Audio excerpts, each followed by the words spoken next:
it's You pretty look good. great. It seems Thanks. like you've come through a nightmare doing pretty Yeah. damn well. Yeah.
Sounds like we are on HCAM. It is 7 p.m. So we're gonna get started. I assume the mics are on.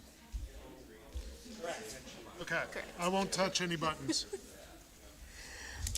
All right. So yeah. So first off, we'll welcome Walter to the board. You're Thank you. officially sworn in. I am, yes. You got Okay. your name tag and everything? I do, yes. Thanks to Judy. Great. Judy? Awesome. All right. So we do have a quorum. So we'll go ahead and get started. I see Joe on the screen. Hi, Joe. You're official. If it's possible to turn the volume up a little bit, I can just hear you guys. Trouble hearing us. Yeah, I mean, the issue is, I think you're coming through on my laptop That I can hear fine. here. If we push you closer, maybe we just project. There we go. All right. Let us know how that does, Joe. All right. Okay. All right, so we'll get started with our work session items. We don't have any documents for review, no draft minutes. So first up, we'll have Town of Hopkinton School Department with the Loop Road repaving and formal discussion. Do we have anyone present for that? The volume from the microphone is not really. They're not, yeah, they're only for the beach cam, they're not actually microphones. Okay, So, so we'll just try and talk louder. So, Chris Everly, our project manager with me is Powers and Claire, and Carly can join us as well. So we're here on behalf of the Hopkinton Public Schools. Unfortunately, both of the people we would bring are traveling, so Tim Persons and Susan Rotherman couldn't be with us. So I'm the OPM. I've seen you guys many, many times. With me is Carly Collmore. She is the project manager on the Hopkins project. Also with me is Claire Hodgman. She is from LEC. She is the wetland scientist for the project. And Steve Powers, who is the civil engineer for the project. And I'll turn it over to Claire to So we're here just to informally discuss the Loop Road Improvements Project. Do you have the color copy? I think that might be a little more user-friendly to show. So you're all familiar with, we've been doing a lot of the school projects here. So this is Loop Road within the Hopkinton School Complex, just west of Hayden Row Street. The project itself is simply just maintenance of the existing loop road. There's sort of two components to it. One where segments of Loop Road, I believe it's the light colored is going to be mill and overlay, whereas the dark gray color is going to be full depth repavement. And Samiotis did site evaluations on all the stormwater infrastructure, determined those are in good condition. So the project's just going to incorporate cleaning out the existing infrastructure and replacing anything that needs replacing in kind. But otherwise, you know, just looking at the site plan itself, you see there's a lot of overlapping resource areas here. We did a site evaluation in July and August to delineate all of the resource areas proximate to Loop Road. In green, it's all bordering vegetated wetlands. We have buffer zones in solid yellow. We have the perennial stream that flows sort of like plan east to west beneath two segments of Loop Road. So we have riverfront area also overlapping portion of the project area. On the right side of the plan, you see there's a solid pink line work. That's where at the sort of origin of the perennial stream, there's an obstruction that's creating sort of holding back of standing water that gives the impression of the physical characteristics of vernal pools. It's not identified on natural heritage mapping, but just based on the physical characteristics, we identified the mean annual high water to that and placed a 125-foot vernal pool buffer zone from the bylaw onto the plan. With this being a driveway or roadway improvements project, you have your 25-foot no disturb zone and 30-foot no build zone projecting from the resource areas as well. But essentially with this informal discussion, we wanted to introduce you to the project and gain feedback on whether the commission would agree that an RDA would be appropriate with a negative determination for this work, seeing as there's no increase in impervious, there's no removal of vegetation. It's all proposed work within the existing footprint and essentially maintenance of the driveway. So in our letter, we referenced the state regulation minor project that would allow us to submit an RDA, and then under your bylaw, there's an exemption as well for this type of work. So open to any of the questions or comments from the commission. Okay, thank you.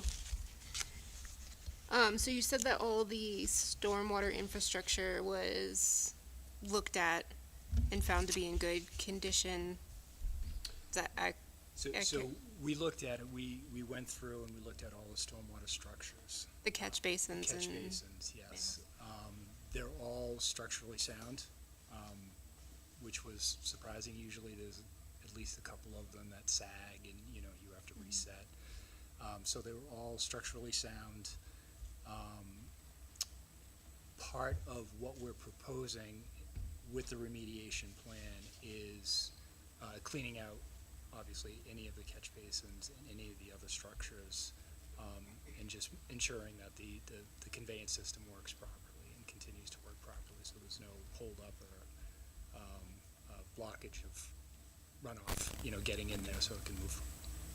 so did you find that the catch basins all do they have sumps in them, and are they kind of like up to par with the current standards for? We didn't measure all the sumps Yep. down. There's definitely some sediment in there, which is why we propose to clean out all of them as we go through and do this work once it's approved. We didn't see we didn't measure, if your question is to see if they're 4 feet. We did not do that. Okay, but they do have sumps. The ones we looked at The ones you yes, they appeared to have sumps, Yeah, yes. okay. I guess what I was just getting at is if we're, working on the roadway, are there any stormwater improvements while we're there that we would want to consider? And it looks like, so crossing the stream is full depth reconstruction, That's the Right down mill, or did you say the dark gray or the? it was, The dark is full depth, correct, Steve? Yes. I yes, just dark didn't know is which full one's depth the- and light color is stream. mill and overlay. Yeah. Okay, so we have full depth in the area of. So I think we have full depth on Drain. the, And that's where the Plan bridge spans over the stream channel. Yeah, there's an existing bridge in both locations, both as you approach the Hopkins School and as you leave the Hopkins School. And when we initially did this, we went through, and this is our first pass based on walking the entire site. We had pavement cores done to take a look at it, and then just judging whether it's, really that pavement failure, the alligator cracking that you see, or if it was just maybe some lateral cracking, and so we've tried to balance it. So we're gonna go back and actually look at the bridges to see if it really needs a full depth replacement, because we're, as you get further down, we wanna make sure that, we're dealing with appropriate subgrade to do that too. So we are gonna do more of an analysis on both the bridges.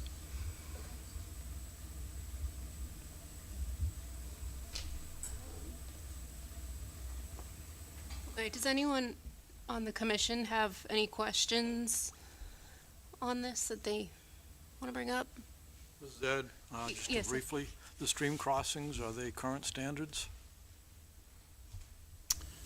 I believe the one on the Plan West there, that's a bridge crossing, and when that was constructed, I think in the 90s. 1996. Yeah, it was designed to completely span that, so that's to stream crossing standards, from my understanding. On Plan East, for the entrance to Hopkins Elementary School, that is, I believe, a double or triple culvert that conveys the stream beneath the crossing there. So it's not a bridge span, but it's a couple of culverts there.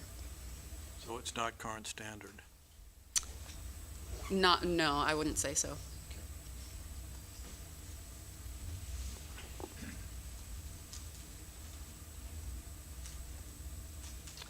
Okay. Did Joe look at this at all? Or you, Judy? Probably not, it's informal, yeah. Okay. So I guess the feedback that we're looking to give here is whether we think it's appropriate to look at this project as a notice of intent or just an RDA. Is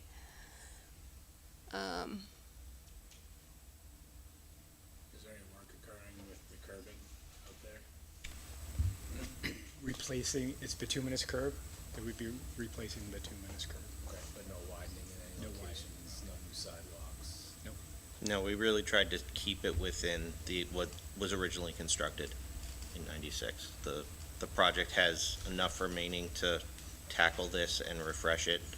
I don't know that we have the budget remaining to rebuild this over again to current standards. It's not in what the appropriation has room to absorb. Melissa, my sense is if there's no widening, all the work's occurring within the paved way, we're just replacing curbing in kind or upgrading it, that this could fall under an RDA. Yeah, and you'll call for the appropriate erosion controls in the areas Absolutely. around our resource areas. We can condition that. Yeah, that makes sense to me too. It's a maintenance project. Of course, if you come across something that's more than that when you're out there on a crossing or Yeah, maintenance something. of the structures is reasonable, like going in, cleaning them out, making sure that they're operating properly. That, I think, is something that we have the budget to absorb. What we were concerned with is if we have to rebuild the stormwater system, I don't know that we have, given the scope of the wetlands in this area, I just don't know that the budget exists right now, and it would have to become a capital project that would come back to the town. And you don't have areas that you're worried about drainage right now based on Not that I'm how aware it of. works currently, yeah. I'm not aware of any, the parents of Hopkinton might differ because they're probably there a lot more frequently, but mostly it's crumbling asphalt, it's crumbling curbs. It probably doesn't direct the drainage to the storm catch basins as well as it should, just because of the age. All of this is original to 1996 when the Hopkins School was first built, and so that it's due for replacement. Okay. If no one has anything else? I think, you were looking for feedback, so Yeah, I there think, you go. Yeah, I think that was helpful. It seems that the RDA is an appropriate way to go. We just didn't want to come in with an RDA and find that the commission felt it rose to the level of requiring a notice of intent, and then we're coming back and taking up more time on your agenda with multiple filings. So I think this conversation was really helpful and gets us in the right direction, and we'll see you guys in a few weeks. Suggest in the RDA filing, just point out the fact that there's gonna be erosion and sediment control. Absolutely. Clean out the catch basins. Those topics we talked about tonight, just make sure they're rolled into that file. Absolutely. For the record. Yeah, appreciate the feedback. Great, Okay, thank you. thank you. Thank you. Oh, I should ask, anyone from the public? Sorry. Couple quick questions. One, on where the center trail enters this, on the. Can we just do name I'm and? Peter LaGroy, 21 Hayden Rose Street. Thanks. Also chair of the Trails Committee. When you're putting in, redoing the curbing there, where the center trail meets the road, it would be helpful to cyclists to have a ramp there rather than just the straight curb. So if you could consider that in your planning, it's not a big deal, I don't think, to do it, but it's a pain to retrofit it. And then the other, just a quick question on your, the orange flagging down there, is that edge of wetland? That's correct. Okay, thank you. Thanks, Melissa. Yep, anyone else from the public? No? Okay, all right, thank you. Thank you. Thank you very much.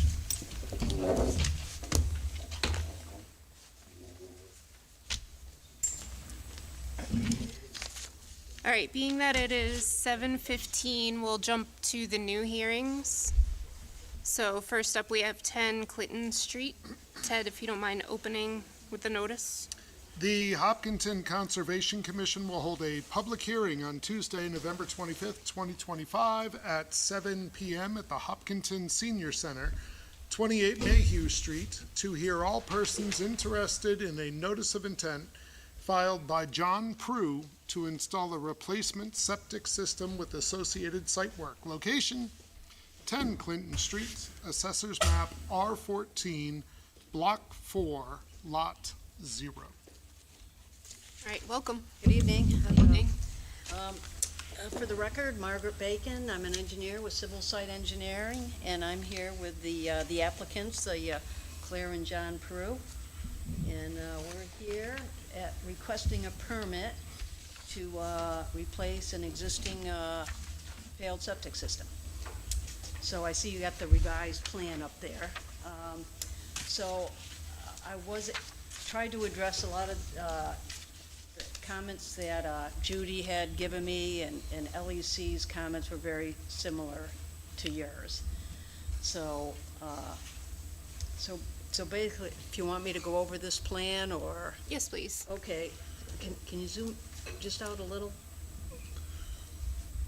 All right, so there, you see the existing house, and then where that stockpile area is, that's where the existing septic system is right now, but it's really not big enough to replace. So we have and then we have a patio and a pool in the middle of the backyard. So we're putting in a new system on the other side of that pool. So we've kind of squeezed between the 50-foot buffer zone and the Title V, setback requirements for property lines and that in-ground pool. So because of the high groundwater, it is a pump system, so that allows me to be able to put that system in the back there with a 3-foot wall that goes around it, so it's a raised system, and it'll accommodate a 3-bedroom house. And I think the system itself is outside the 50-foot buffer zone, but the walls are, I think, like at 45 feet away from the closest spot to the wetland. Okay. And so we included the permanent barrier, whether it's a split rail fence or whatever else the new owner decides to do. And then the bushes that are gonna be removed, we're gonna replace with 2-to-1 native shrubs. And I think the only thing, I know Judy, you wanna review what I sent to you. So I did not have time to fully review the revisions that you sent over. So I know that you addressed a lot of my comments. I just having them come in later today, just didn't have time to Sure. go over them. That's fine, and I know we're waiting for the DEP file number. So, while I'm here, here's, I had to notify about 50 butter, so I didn't wanna, scan those in. So, do you want these? Yeah, I mean, ideally we'd get a scan, but Look at them all. I can also take care of it. Yeah, Yeah, that would've taken forever. No worries. And then here's the green cards for the DEP, okay?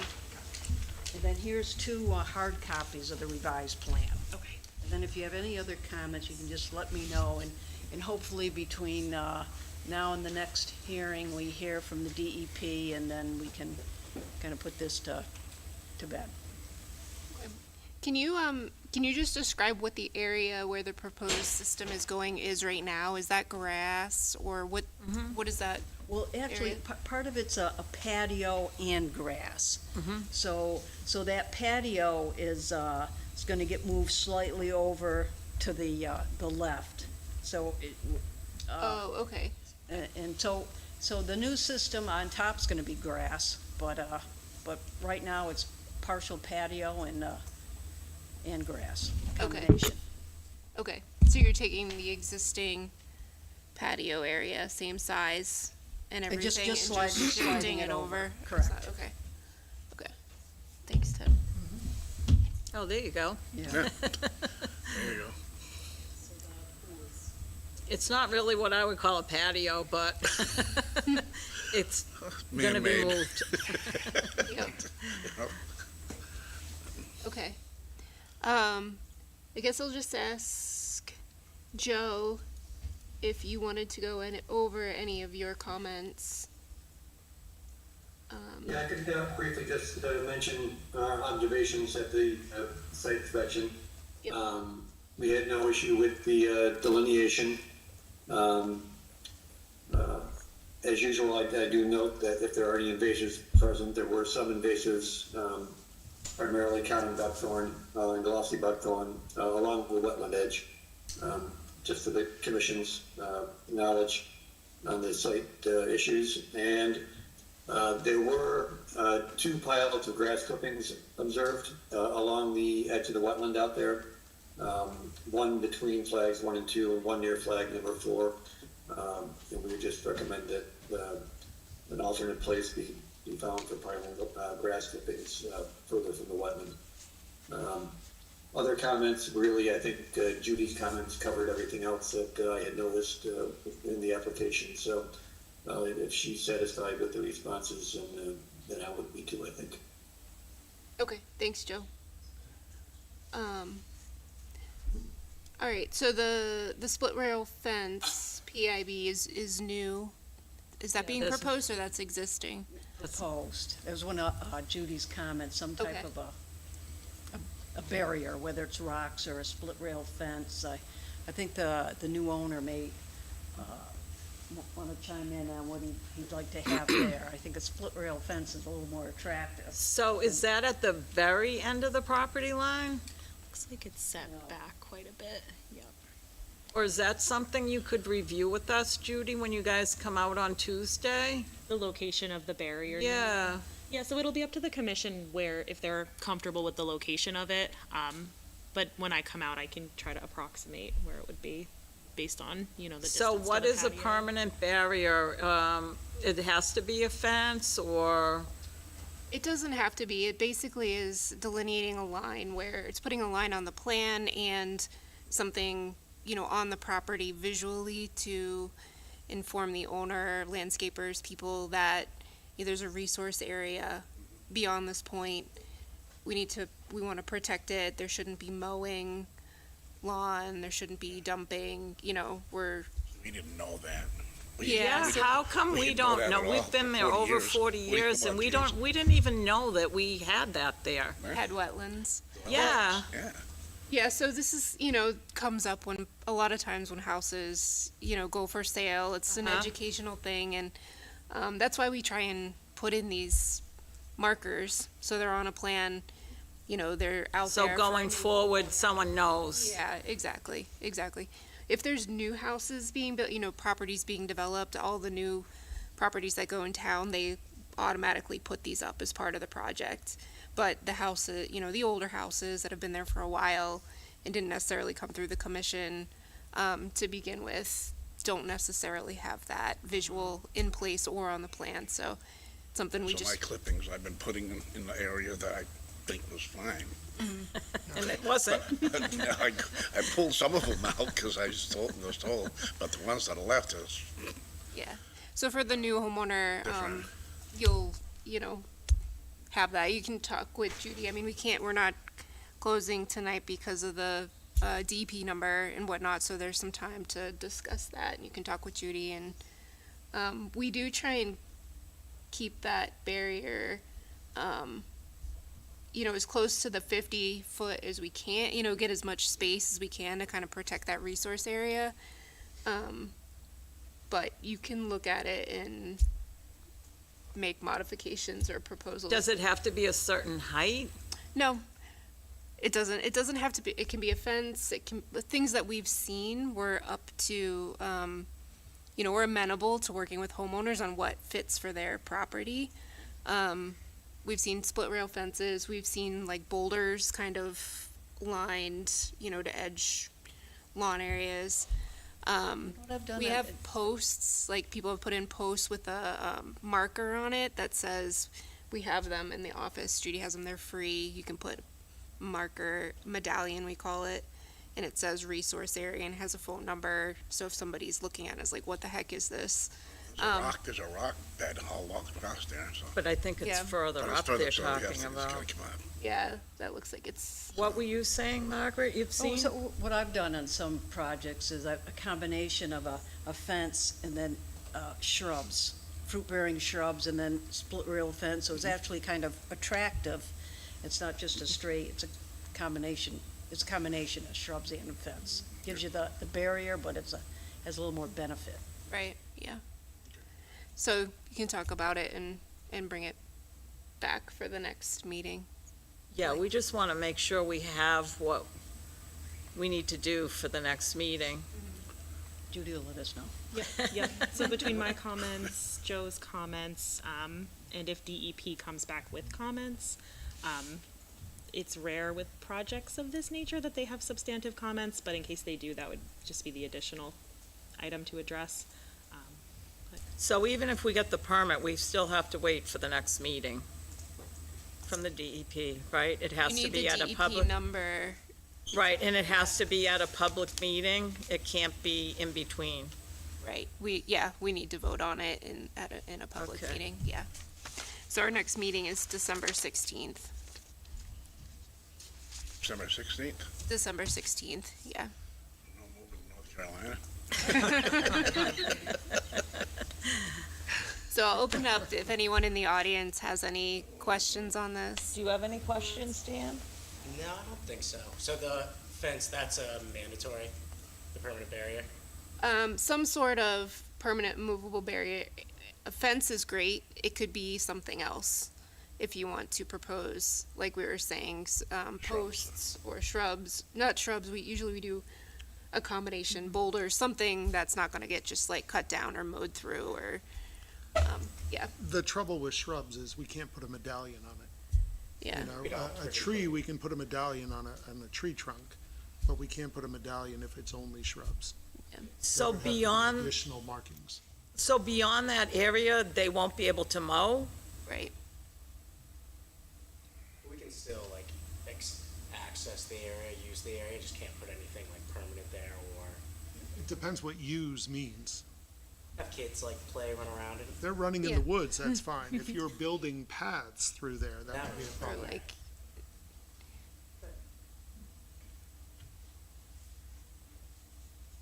yeah, so you can think about it and look at it in the field and talk with Judy. Okay? That sound good? So can I get a motion to continue this out to, December 16th? Make a motion to continue this out to December 16th. I'll second. All right, all in favor? Aye. Aye. Thank you. Okay. Yep. Thank you. Thank you. Thank you. See you in a few weeks. Yep. Have a nice Thanksgiving. You too. All right, next up we have 33 West Elm Street. Ted, you wanna go ahead and read this? The Hopkinton Conservation Commission will hold a public hearing on Tuesday, November 25th, 2025, at 7 p.m. at the Hopkinton Senior Center, 28 Mayhew Street, to hear all persons interested in a notice of intent filed by Ralph Cass to install a sewer connection with associated site work. Location, 33 West Elm Street, Assessor's Map R22, Block 92, Lot 0. All right. Welcome. Evening, folks. Good Thank evening. you. Joe Marquardt here on behalf of Ralph Cass. He is the owner of 33 West Elm. Judy, could you window that out just a little bit? Perfect. He has an L-shaped property, 2 parcels that he acquired in 1979, 1.4 acres with frontage on West Elm and down to Lake Maspinock is where his home is.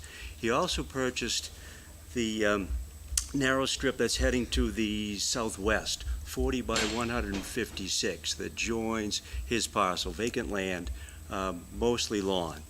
What that allows him to do is to make a connection to Priscilla Road. He is 92 years young and is giving up his home, selling his home, but the septic system behind the home, behind the deck, is not functional, won't pass the Title V. So rather than replace the system in kind at that location, he is proposing that we make a connection to the municipal sewer system in Priscilla Road.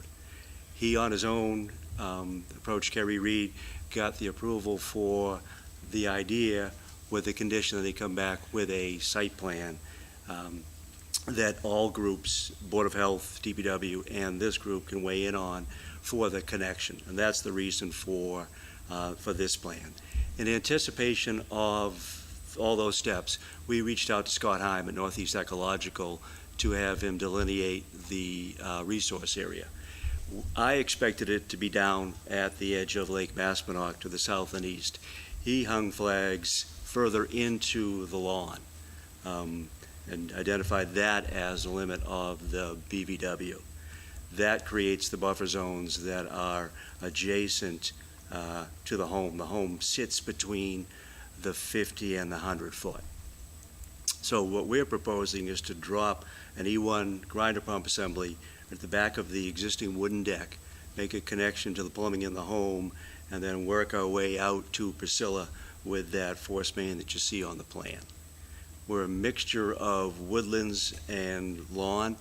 What we are proposing is to drop that force main in the area that is either lawn or ground cover, vinca, some ivy, that sort of thing, and to reduce the potential for tree removal as we make our way from the wooded lot to the grass lot that he owns, the 40-foot strip. So that gives us some issues with offset to the buffer zone, the limit of work area, wattles and silt fence, the erosion control barrier will be our limit of work. That's slightly inside the 50-foot no disturb zone. But we feel that the connection is a much better alternative than reproducing a replacement system in that backyard. We originally viewed it, I assume, down by the water's edge, but we lost that 40 or 50 feet, so now the connection seems to make an awful lot of sense. We received the file number today via email. Joe and Judy have highlighted a few inconsistencies in my forms.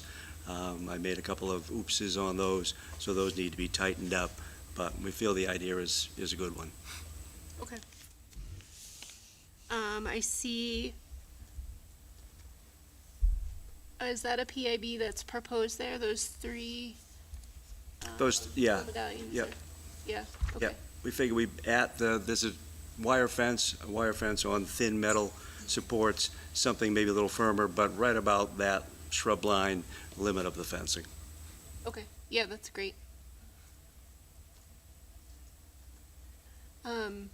Joe, did you want to go over any of your comments or talk about the delineation? Quickly, if you talk about that, the delineation looked good. We thought that flag number 2 was a little bit low based on minor soils that were observed. So we would recommend that the line would connect from flag 1 to flag 3. That doesn't really impact the buffer zone significantly because I think the flags 1 and 3 kind of pretty much control the buffer zone at that location.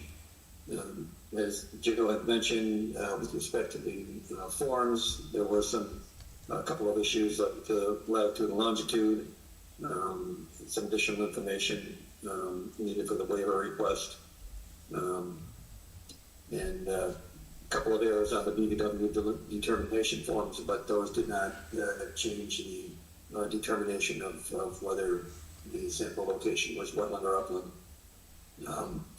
I did have a question on how many trees were proposed to be removed in the buffer zone, if any.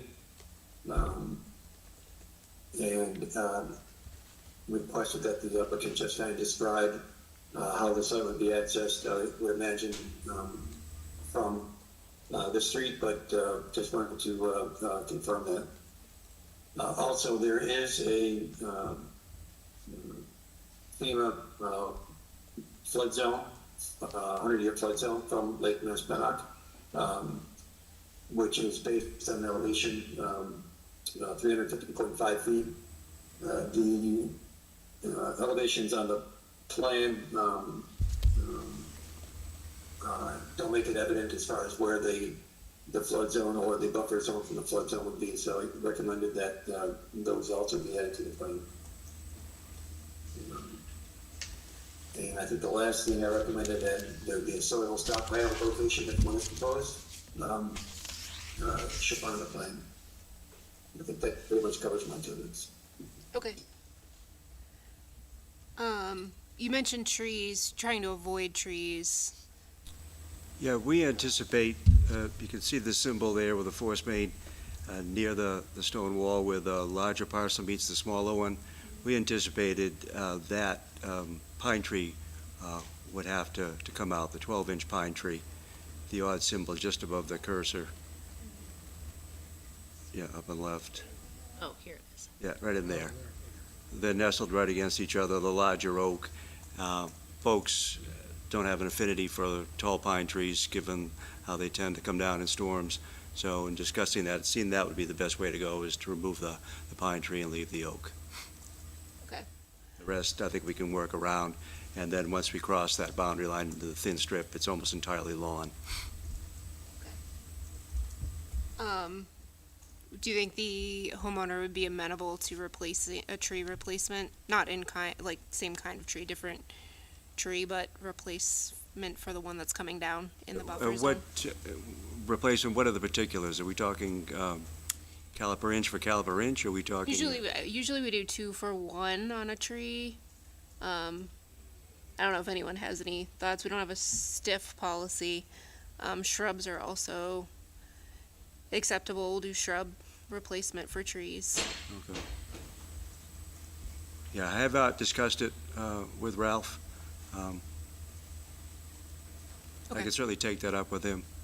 Obviously, we have a couple issues here. It all depends on where you feel this hearing is going tonight. With regard to the flood zone, pictorially, it's shown right along the limit of the water at Lake Maspinock. So it would be down in that area that I identified as the approximate limit that we borrowed from Mass GIS. So we are on a different system. We were solving the problem with the septic system and hadn't concerned ourselves with the flood zone location. So I feel that is south and east of the work area. So if you feel these issues are something that needs further study, and we'll be back on the 16th, and that would give me time to talk to Ralph and work out a couple of those particulars. But if you need a decision now, I can certainly make one, but. Yeah, I think before we can vote and make a decision, we would just want to address, some of the cleanup comments and plan comments. So I did, I think it's, I think it's a very positive project, getting the septic system away from the lake. Right. So certainly in favor of it. Ralph has chosen a contractor. Jeff Diana will be installing the work. I spoke with him multiple times, and then this afternoon, he does not anticipate an awful lot of need for stockpile. He'll be moving very quickly. He doesn't see it as a very sophisticated job, so that limit of work certainly functions in his mind, and there won't be a tremendous need for long-term soil stockpiles. So that issue that Joe mentioned, I think, based on this contractor and what he sees, should not be a problem for us. Joe or Zell, did you have something else you were gonna just add? No, I think that covered it Okay. for me. Anyone else on the commission have questions on this or any thoughts? I just had a question about this was on septic, or is on septic? It's on septic now, yes. I don't see that anywhere on the plan, and does that, The approximate location of existing leach field, okay. the dashed line, that square behind the home. The tank is under the deck. There's a cutout with a hatch. Circular tank, or is that? Yeah, it's a square cutout to reach a circular tank, right? Hmm. So that's under the wooden deck, and the leach field is lakeside. So the tank will stay and Will then have to they'll be demolished. That was a condition in the permit from the DPW and a requirement of the Board of Health. So somehow that'll be pumped and filled. My expectation is some kind of slurry, some kind of concrete slurry to fill that in completely. Getting there with sand would be a bit problematic. That's what I was also wondering about, but it sounds like you've discussed that with the DPW about decommissioning. Yeah, that it's whole- got to happen, and the idea was something that we could maybe arrive on a truck, flowable fill, something, although that is expensive, it's a way to get there through a hose rather than with a dump truck and an excavator. DPW and the Board of Health will take care of all the Right, requirements for that. both groups have a requirement that it be dismantled, and both will want to weigh in. All right, and then the other question I had is about the little finger of property that, where the line is going to go. Is there any kind of requirement in the land that can't be separated? Right, that was covered by Kerry Reed. She asked for some language from the attorney. That was another one of the conditions in their approval, that a restriction be placed so that those two parcels can't be separated and that line still remains viable in perpetuity. Were they already split in those, like the three sections, that lot that he crosses? I think that was a way to expand Priscilla Road into another phase that never happened. And when Ralph saw the opportunity, he bought both of those so that his parcel and the one next to him would stay undeveloped, and he'd have a little extra land. I don't think he ever planned for this to be the use, but it certainly works out. It's like, yeah, convenient. Where is the driveway actually? Is that on the, There's a parking area there, and then it sneaks around to the right, to the north, the Ark Road side of the existing garage. okay. So we should just show that limit right there. And so that's where vehicles would access to Right, do most of the right. Yeah, I work think is the construction is going to come from Priscilla. I imagine they'll work back through that lawn area, but if they need to drop off supplies or make a quick trip to the site, they'll park on the asphalt. Just easier that way. Ark Road is a paved road? Yes, yeah, it's a paved driveway. It's a Oh, I mean, Ark driveway they Road. share. Oh, Ark Road is a driveway or a road? It's Oh. called the road. We never researched the history of it. They call it a road. It sure really looks like a nothing more than a drive to me. It's about 12, 14 feet wide, pavement in poor condition. We just went with what the neighbors think, since all the work was from Priscilla. No, it looks very narrow for a road. Yep. On Google Maps. While we're on the topic of the septic system and the Board of Health, are there any conditions associated with the leaching field that they're asking you to fulfill? No, just to decommission the tank. So no disturbance of that grade? Right. And there's no changes in grade proposed? Nope. So from a floodplain perspective, if it's easy to add to the plan, I think it's worth including, but if it's a complicated effort, then Yeah, it's no good. grade changes, it'd be an effort and paperwork. Yeah, just to put the line on the plan, I think is what Joe Orzo was Right, asking would for, require a conversion to NA VD88 from our assumed system. Yeah. So not a dramatic issue, but my point was we're well away from that area and well above it. Yeah, But we okay. can certainly add it if you feel it's necessary to flesh out the plan.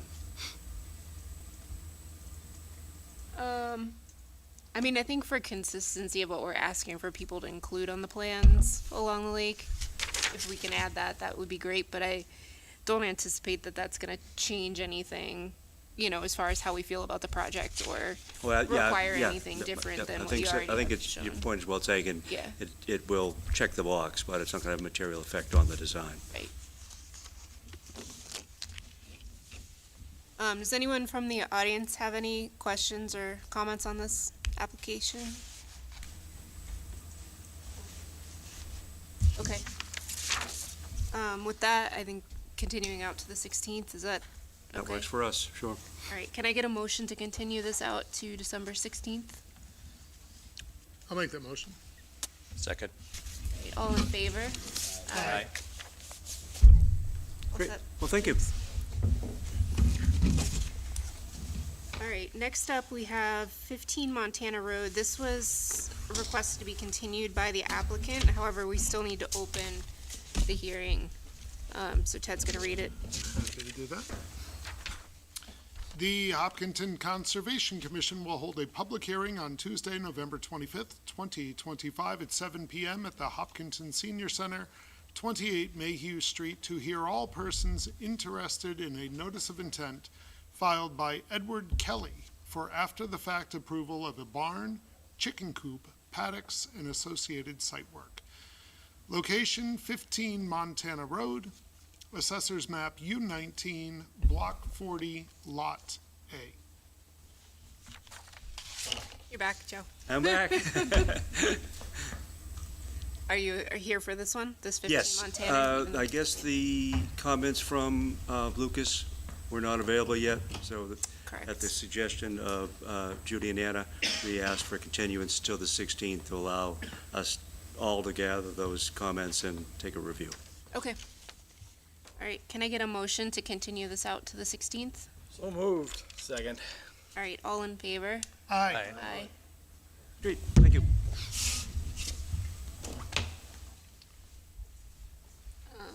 All right, next up, we have Hopkinton Trails Committee, Chamberlain Street Loop Road continuation.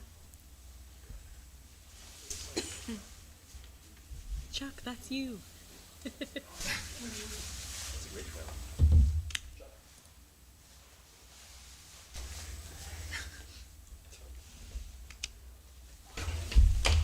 Large rooms do not work well for Chuck and his auditory stuff. Yeah. Well, thanks for coming out. Yeah. So, I was plugged into HCAM so that I could hear what was going on. They've got about a minute delay. So now I'm close enough to hear. Okay. so Peter Lagoy, 21 Hayden Row Street, and Chair of the Trails Committee. Chuck Dotchie, 25 Sanctuary Lane, sort of an associate of the Trails Committee. Yes, our technical expert. All right, so you guys have an update on, you still don't have a DP number, unfortunately. No. Yeah. I hope that DEP is not going through all 94 pages of the stormwater report. If they are, it's understandable that we don't have a file number yet, but I did send an email yesterday just asking what the status was, so hopefully we'll have a response before the 16th. Okay.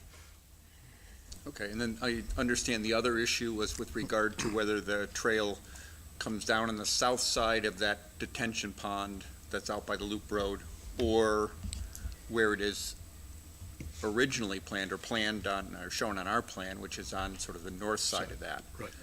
And really, we don't care too much either way, but just to give you folks some understanding about what we're planning long-term over there. The idea of putting that trail in there as stone dust, the thought was that at some point, we want to continue the Upper Charles Trail to Milford. So from the center trail, along the toe of the Loop Road sidewalk slope, that's why I was interested in the orange flagging and exactly where that wetland is. And then from there, around behind Charles View, connect to Hughes, cross Granite, go down Echo, and over to Milford that way. That's not anything that's in the near horizon, though. Probably something that's something that's newer, but more likely to happen in the near term, is that the high school cross-country team has decided they're no longer going to run their races down at the Hopkins State Park. They want a cross-country course by the school, mostly on school grounds. One of the loops is going from that route, so coming off the center trail along the toe of the slope, just inside of the wetlands, and then connecting to this, which could be either stone dust or just a cut path through the woods for the cross-country runners. They don't need the stone dust particularly. Our goal is to have the whole course off asphalt, so they don't want to be up on the sidewalk, but down at the toe will work. And then the idea there was stone dust for a little way. So ultimately, this will probably be stone dust in some form over here, but does it need to be for this particular project? No. Okay. I appreciate that additional detail on the use of the trail. Sort of thought we'd let you know what's coming, so you can coming, decide, yep. Yep. when do you want to see it now, when it's, we've worked through it, or wait? Yeah, I think the feeling, and anyone can chime in here, but would be we try to avoid kind of trails and paths and driveways and roads to nowhere kind of scenarios, and really have a purpose when we're approving plans, because who knows what the future holds, and if things change between now and then on even where you want that path to go. So my thought would be to not create this portion of the stone dust path. Just stick with what makes sense for today and now and what we need. I don't have a problem with the cross country trail that's not stone dust. Just a more traditional trail connection right there. That would be fine with me. I'm open to thoughts from others on the commission on that, but that's a little less invasive. Not worried about the stone dust. Then I don't have to worry about the stone dust washing into the wetlands. It's kind of more of a maintenance of the berm that's there, really. I don't know. Any thoughts, Ted? I agree. As a cross-country coach, they don't normally run on stone dust anyway. They run on, the championship races are on mown grass, or woods trails. I worry about, although this is different from what we call the cross-country trail, my first meeting with you, Peter, way back, there was some trouble with that stone dust for a couple years, and that scares me here as well. So, yeah, I'm with Melissa. If it were just a walking mown path, if other things change in the future, let's have a discussion about stone dust in the future. Okay. So, procedurally then, would you need a revised plan, or could it be done simply through the order of conditions, indicating that, from the Loop Road to the cleared area on Field 11, that there be no stone dust, simply a cleared earth path? Is that?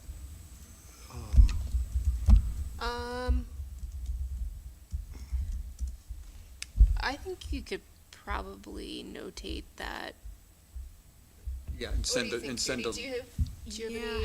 my only hesitation with not having a plan change is it notes stone dust in this area, so, I mean, if you can like take off the little dots or have some indication of the area that's not to be stone dust, I would hesitate to condition it if the plan depicts that this should be stone dust. Right, maybe if you, I mean, I assume you, going back to the engineer is kind of a pain to get a revised plan, right? That's a So, consideration. If you can notate on the plan, even on the PDF with a box of some Yep. sort Or- around or the area a that's highlighter color to say excluded. this will be mown grass. Yeah, We did this for Hughes. There was going to be a trail that went out to the Deer Run neighborhood that the Deer Run neighbors didn't want.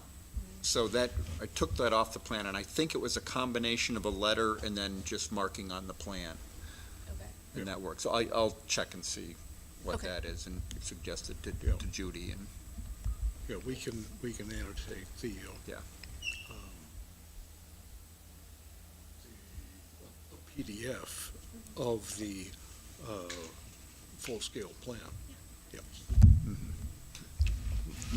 And then, because we're keeping to existing road, there's no issue there.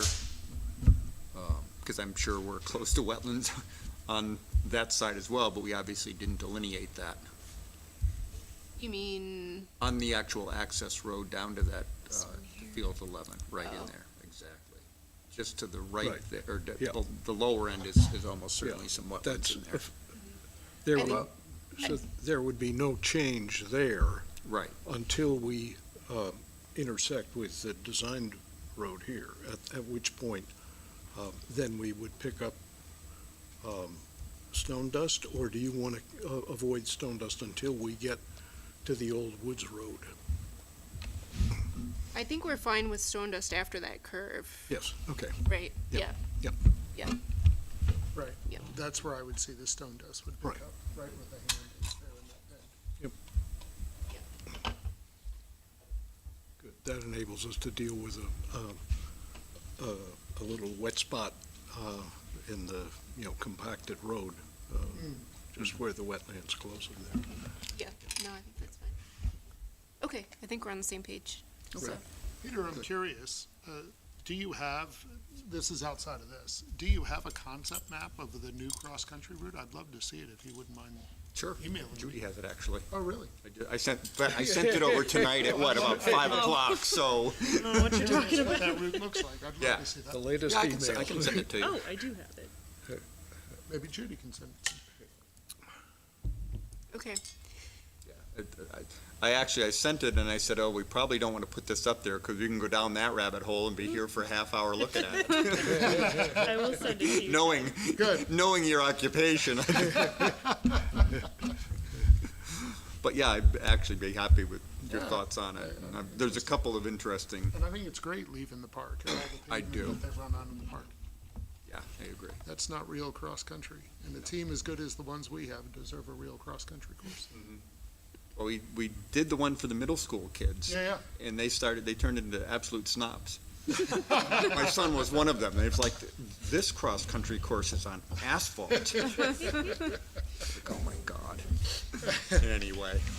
put them up, yeah. All right, well, Like let- father, like son? What, the snob part or the cross-country part? Take your pick. Thanks, Ed. all right, can I get a motion to continue this out to December 16th? So moved. Second? Second. All right, all in favor? Aye. All right. All right, thank you. do that. Thank you both. Bye. Have a great Thanksgiving. Thanks. You all too. Thank you. All right, next up, we have 47 Oakhurst Road. This is a notice of intent and continuation for a single-family house. Before I kick this off, Judy, is it possible to have both color mitigation plans, the one I submitted? Yep, I do have both, so let me know when you want me to switch over. Perfect, yeah, I figure for comparison, we can start with the one from most recently. This one. Yeah, I'll go with the mitigation plan, just because it's colored up, I think it's easier. Perfect, thank you. Welcome. Thank you, guys. Nice to be in person. It's been a while. Again, for your records, I'm Andrew Tebow, the wetland scientist with Goddard Consulting. I know at this point the commission is well familiar with the project, so I'll give a brief kind of recap of what we last discussed in October, and then what we've taken into account since then. So we were last with you all on the October 22nd hearing. That was the hearing in which we had added a slot drain to the patio to assist with the runoff coming from the patio itself. At that time, we were discussing that although the dry wells on the property were sized for the full impervious surface square footage of the lot, in actuality, the runoff that would hit the patio would still continue to run down gradient as there wasn't a drain there. So we added that slot drain to directly address that concern. And then we also clarified that there were two previously existing portions of hardscape prior to all of that unpermitted work. It was the approximately 200 square foot patio that we show in gray in the center of the site, and the shed that's about 144 square feet at the bottom of that photo. So at that point, that was sort of the, I think it might have been hearing number 4 or 5 for us, and that was kind of a string of, we would make a couple additions here and there, we would come back and go over our revisions. And so at that meeting, in an attempt to directly address the concerns of the commission and bring this full circle and forward as fast as possible, I sort of directly asked the commission to give us the rest of their concerns, the things that were holding the review of the project back, and everything that we needed to directly address to bring this more with the intent of the bylaw. So the commission gave us a few concerns at that time. We still had portions of the proposed house that were within the 50-foot no-build zone to Lake Maspinock. We were having a discussion that there was some impervious foundations underneath the existing deck. We were holding that as the limit of our impervious surface cover, but that was still holding at least a decent portion, 3 to 4 to 5 foot encroachments into the 50-foot no-build zone. And so that was a concern that we were asked to address. We had the discussion that it is, as the commission knows, we're permitting after the fact hardscape installation, and there was concerns expressed with the amount of hardscape, the total square footage, and to see what we could do about reducing the coverage of that. And then we had also had a discussion that the mitigation that was being proposed, there was concerns if that was adequate for what was being requested, including the after-the-fact work.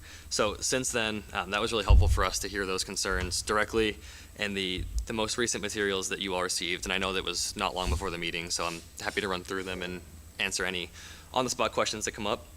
But we've attempted to directly address each of those, so you'll see in this revised version here, the orange we see for the proposed dwelling has been reduced to be entirely outside of the 50-foot no-build zone to Lake Maspinock.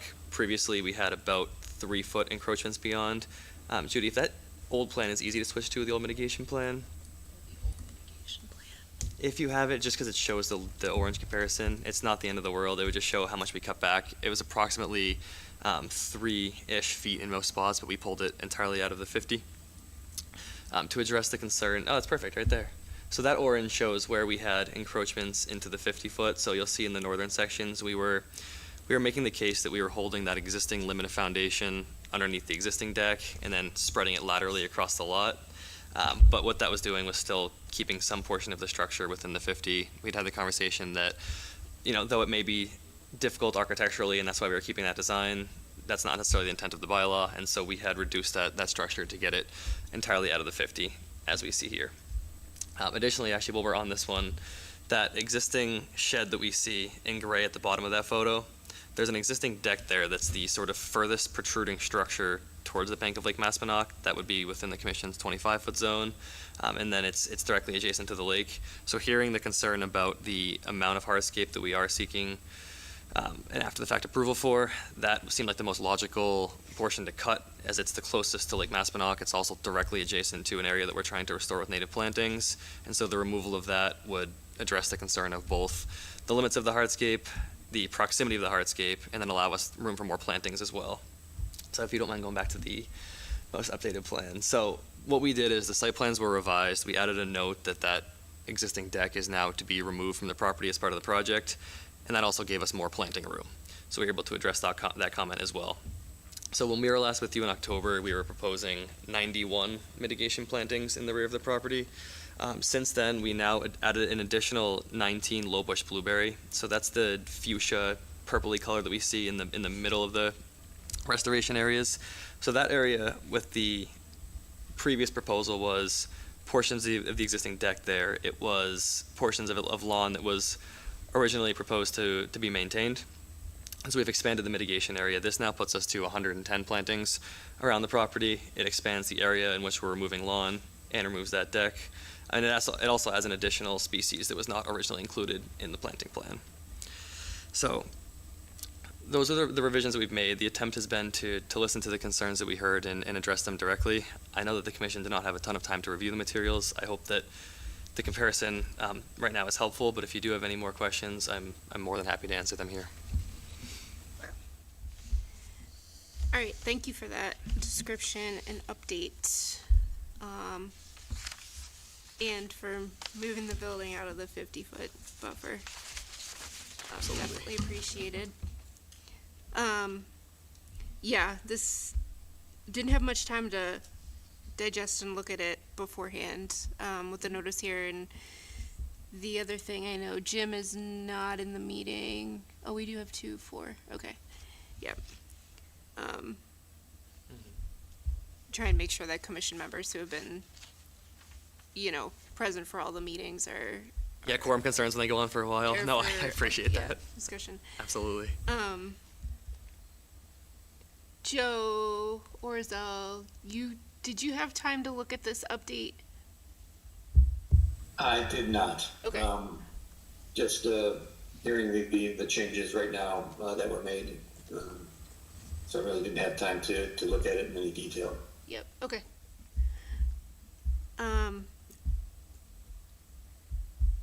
I think my preference would be to continue to give a little more time just to digest these changes. But I do want to open it up to the board and see if anyone, based on what was presented tonight, has any thoughts, comments, questions on this latest version of plans.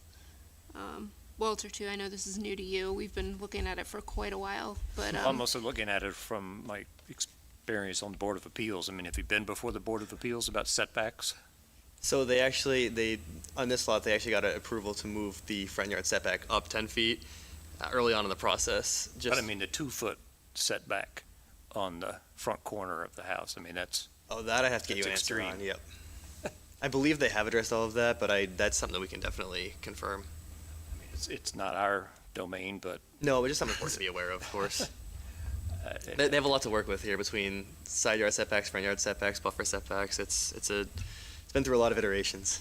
Yeah, especially because the existing conditions looks like the proposed, the existing home is almost compliant with setback on the side, on that north side, I believe it is.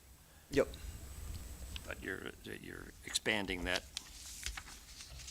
substantially. So, but as I say, that's a question for the Board of Appeals, but you should be prepared for that. Absolutely. You may be back to see us with the revised house. I believe they've worked on all of that already. Because they had to relocate a utility pole. They had to get approval to move the setbacks up. There was a lot that went into this to prepare for this application. So I believe that it's all set, but it is worth confirming that before any hearing closes on this. So you have been before the Board of Appeals? I have not personally. Would have been the engineers, so they're not here tonight. Somebody back there had. You can come up and speak if you like. That would be the homeowner who can certainly speak to that. So their engineers handle that portion of the process. I just wanted to chime in. Yes, we did. Thanks, Tyler. Can you just state your name and address? Tyler DeWolf, and I actually live at 47 Oakhurst. Okay, great. Yes, we went in front of ZBA and we got it approved to also move it up, like Andrew said, and on the side, the northerly side there, we got that approved too. 2 foot. Yes. Thank you. Congratulations. Thank you for comparing. It was way in the back. This. I had to go up. For now, yes. It's been a while. What did we decide about the steps into the lake? My memory is, but again, I get confused with 37 Oakhurst when we have things. But my memory is that was approved to be rebuilt, but it was rebuilt in a way that wasn't approved. You are correct. So remind me what the fix for that is now. Yep, so the commission had, during the 2020 review process for this, said that it would be okay to restore it in its place, but it would have to be done in place. We found out during the survey that there's just one step that protrudes into the lake. We went through that, and we added a note to the plans that that's going to be hand removed at the time of the project approval, so it's going to bring it back into compliance. What is the deck that you're now proposing to be removed? What is that made of? Thank you, Judy. It's a wood deck. Yeah, we may have photos of that in the application. Yep, it's a wood deck. There are photos.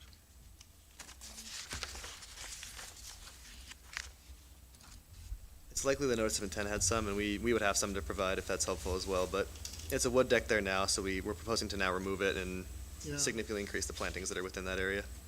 Although I did notice you pulled plantings further away from the steps down, from there's the wood deck, okay. When I compared the plantings, there are more plants, but you've also kind of moved around where they are. Judy, do you have, that photo we refer to often for the plantings as a barrier between lawn and lake that we often look at? The lakeshore landscaping Yeah. guide. Yeah, let me pull that up. That would be helpful. I can address that. We did move the plantings around a little bit. The goal with this is to create clusters of the same species, and so when we added low bush blueberry, I thought it would be better for that to be directly below, so we clustered those and we shifted some of the high bush and the hydrangeas that are a little bit taller more to the sides. What I'm interested in, when it comes to the plantings, is a solid buffer between lawn and lake. Yeah, absolutely. And we still have quite a bit of lawn that is not buffered. Can you scroll through that maybe, Judy? Yeah. There's like an architectural rendering or something that we often see.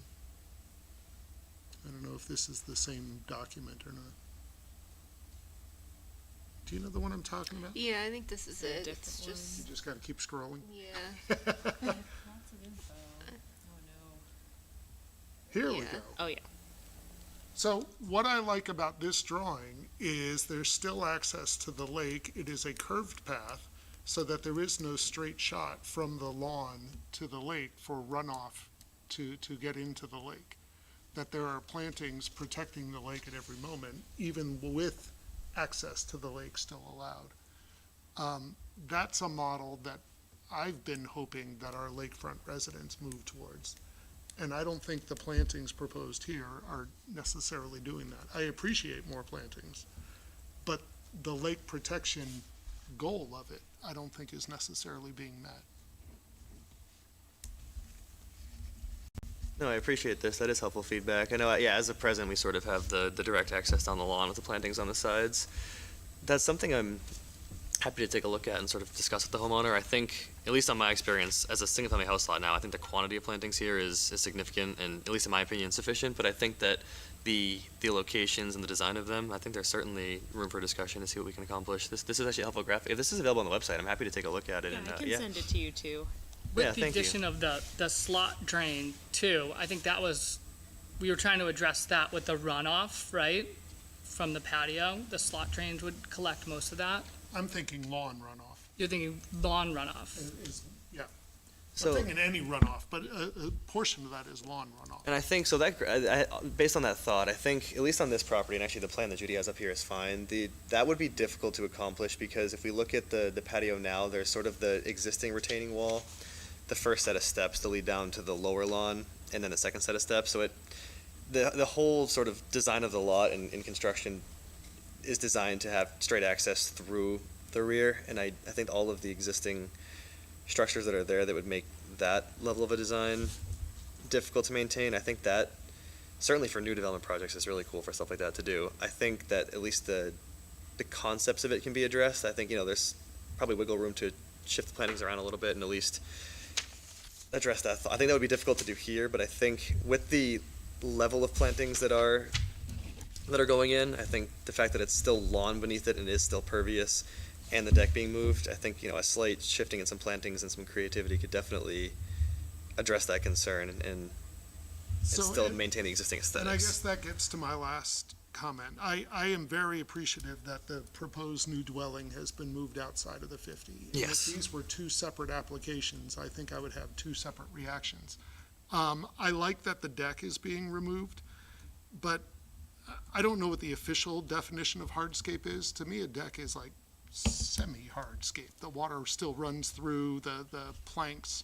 Correct. The patio, if this patio were proposed, I would probably push back and say that is a lot of hardscape, well within the buffer zones. Can we redesign it to have more plantings, to have that model?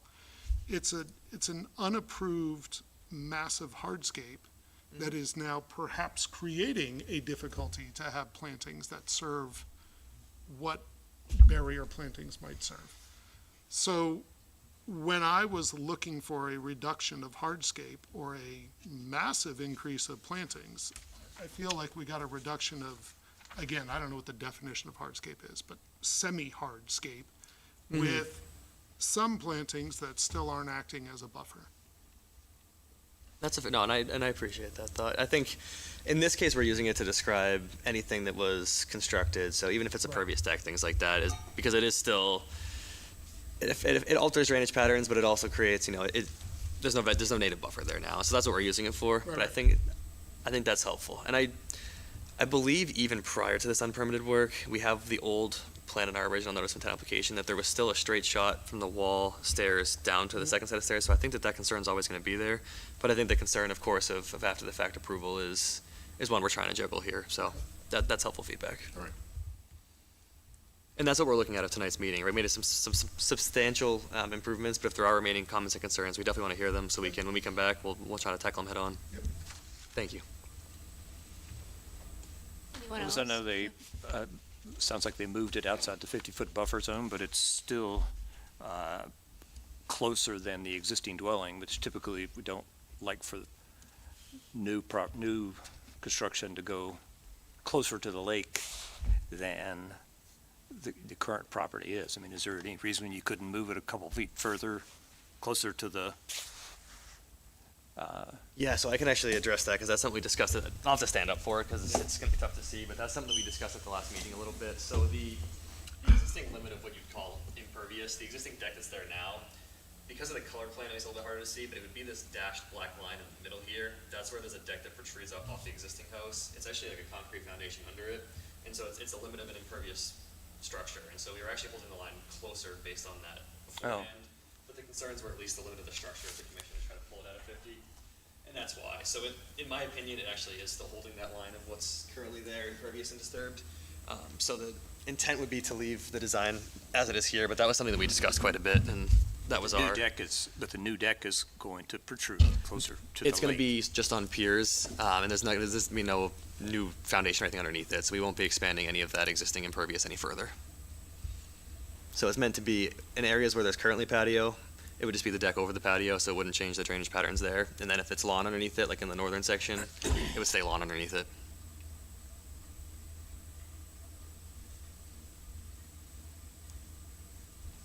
Okay, that answers my question. Absolutely. Anyone else? Ed or Matt have anything? You already had a discussion, it sounds like, about the existing hardscapes that were not permitted. And Yes, so this, Is that so all we're being looking addressed? at this as those existing that were not permitted are part of this application and what we're looking at, and so whatever's there is what we will be voting Approving. on. Overall combined, yeah. I haven't had a chance to look at all the files, but is there a notice of intent for the whole project? Yes, Okay, yes. It's in our, It's, yeah, there's a In our- lot. We can probably go, even have a sidebar on this one. Because there's a lot, yeah. yeah, I saw the folder's pretty big, so. There is a Yeah, good paper yeah. trail We of can help. materials back and forth, so hopefully it's easy to map out. We try can to. certainly help you out on that, Walter, because it's a lot to catch up on this one. There's, So it sounds like we're all good on the house location, if I'm hearing everyone correctly. So that leaves the. Thank you for confirming that. Unapproved hardscape within the buffer zone, and then Ted's question about the plantings along the lakefront. Those are the two outstanding items. right. So I think we talked about the plantings. Is there anything we need to talk about on the hardscape? What is the hardscape? Well, we know what the hardscape is, right? It's the pink shown on this plan. Well, yeah, I know what it is on the plan, but I mean, how is it? Maybe You're talking materials again. Right. If I may ask a direct question, then the question I would ask the commission is: it seems like the location of the updated dwelling is acceptable, with the addition of the slot drain to handle the actual drainage from the patio, the increase in mitigation plantings, and then the caveat that it sounds like we're gonna take another look at sort of the design of it. Is the commission amenable at the end of this to approving this hardscape after the fact if the remainder of those criteria are met? Like, is this acceptable as is the question that I would pose from that? Because our intent is to permit the hardscape after the fact, as the commission's well aware of. The intent is to work with you guys. We heard stormwater concerns, the slot drain's been added, mitigation concerns I think we can address even further. So our attempt is certainly to do that. It's easiest for us and obviously the best outcome for us to permit it after the fact. But that's the question I would ask, is at least based on what you see now, are we leaning towards that this can be approved as part of this notice of intent? Yeah. I have a couple more questions about Yes. the hardscape that's existing. You mentioned a slot drain, is that on the plan? It is, and then in this colored plan, it's right on that cursor. Yeah, it's shown on that like blue dashed line there, and it connects to the dry wells. So where's the dry well? There's actually two. So the front roofs are split in the southwest corner of the figure there. DW? Yep. Oh, okay. Yeah, the roofs are split, and so originally the roofs were split. Front would go to the front dry wells, back to the rear, and then the patio just had essentially just classic runoff. So we added that slot drain that now connects into that rear dry well. And the two dry well locations are new in the project? So yes, there's no stormwater management currently, and that's Okay. one of the major additions of this and benefits is that the engineer simulated 1 inch of runoff over all of the existing impervious surfaces, including what's there at present day. What is the grade of the existing patio? Is it graded towards the lake? Is it graded towards the slot drains? It's very, very shallow grade, but the general pitch of the property is just slightly towards the lake, and so the slot drains would take Should the runoff and catch all the runoff? correct. That's exactly why they were added. Did we get a detail on the slot drain, like the side? How big is that? Not yet, which is actually something I talked to the engineer about. They plan on providing that, so if that's helpful, we can definitely have them add that to the plans. Okay. Yeah, I think that was one thing that we had asked Yeah, about. actually, I'll make that note. We'll get that to you guys on the next set. Yeah, I guess to kind of get back to both your plan, Matt's, to get to the finish line on this. Definitely, yeah, that's exactly our can hope, and that's why actually- I'm asking more direct questions Oh, now, because we yeah. want to try to bring this to a close for the homeowner. So that's my question: is if we can continue to make these additions and provide mitigation elsewhere on the lot, is this acceptable, or can this be acceptable? Is probably a better way to phrase it. Without, I'm trying to pick language that doesn't overly pin me down. I find yes, understood. the amount of hardscape unapproved very, very frustrating. Mhm. For me to look past that would take a dramatic increase in plantings. That's, I think, the way I want to phrase it on the record. No, I think that's helpful for us to hear. To be candid with you, I think 110 plantings is probably the most I've ever proposed on a single-family house lot of this size. It is substantial, and I think that The hardscape is substantial. exactly, and that's a fair conversation back and forth. That if this were originally proposed and unbuilt, that we wouldn't be looking for changes to that plan of hardscape. Well, thank you. I think that feedback is honest and helpful, so I understand, and that's something for us to discuss. So thank you for providing that. Would it be helpful if we had a calculation of the existing hardscape within the 25-foot buffer and the net increase in hardscape within the 25-foot buffer to inform our plant count? Sure. I think so. Absolutely, and actually, we actually did provide peer review comment responses today to Lucas's peer review. We understand that wouldn't have been able to be reviewed before the meeting, but one of their comments, there was 2 comments that were sort of left to address, and one of them is to provide updated tables and square footages, because we have updated buffer zone impacts based on the modifications to the project that we haven't quantified in quite a bit of time. And the other thing is we also have VLSF on the property now that we've been discussing, so we provided those today. So that's actually already been calculated, so it's actually pretty easy for us to evaluate that and provide that, so I think that's helpful. My sense is that would help the discussion on the plant count, right? Yep. Understanding, are we talking a couple hundred square feet, are we talking 1,000 square feet? Like, where do we sit on that spectrum of additional hardscape in that first 25 feet, which I'm hearing is more of the concern area? Yep. From a stormwater perspective, right, the additions of the dry well, I think were welcomed. The slot drain makes a lot of sense. Having that detail and just confirmation that the inverts are gonna work, taking flows from that slot drain, getting it to the dry well. That'll be good information for us to have, so we Yep. do know those flows are getting where they're intended to be. Yeah, I think that goes a long way too for future maintenance and homeowner awareness on that slot drain. Absolutely, and that's always an important piece of it. Details in there. Looking at the existing conditions, it looks like there's several large trees. There's one over in this southeast corner. It looks like it's now all going to be shrubs. Are you planning to remove any No, trees you're right, there is a large tree there, and it'll stay. in the tree on the north side of the patio? It'll stay, yeah. It's a beautiful Changes. tree. Yeah, it- We want it to stay. That might be, ought to be part of the plan, so that we know. It may be helpful to show I too. think all the The one to the trees north are, looks like it's there. it looks like it is there, it's in, yeah, one to the that's southeast, exactly though, what it is, yeah. Yep. The one to the southeast is not on there. You're right, that large one in the south, yeah, it should be there, but Where it's the high not. bush blueberry is right now? Is Yeah, Mm-hmm. it's in that It's area. there. It may not have been surveyed and shown on the plan, but we can edit this plan to approximate that in from aerials, because it may shift a few of the plantings around a little bit that may bump them even a hair further, which would be helpful. And then we can color the other tree to remain as well, just so it guides the conversation a bit better with these. But the intent is not to remove any trees, and then off of that, the dark green circles that you see running the bottom of this plan here are all arborvitaes that were planted previously, also all to remain as well. So there's no the intent of this is to remove significant portions of lawn and convert it to a native landscape, but nothing will come down. Were any trees removed to put in the unapproved hardscape? No,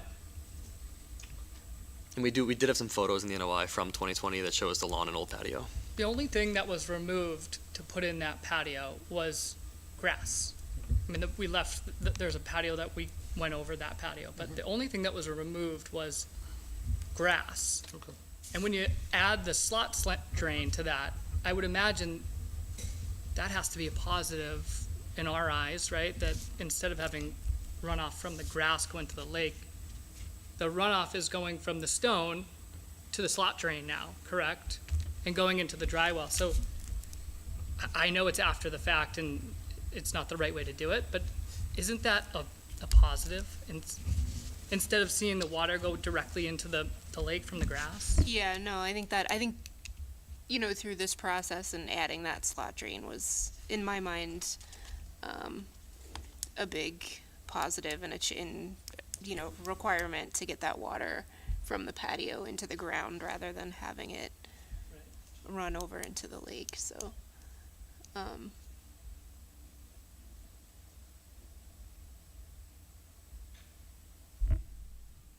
yeah.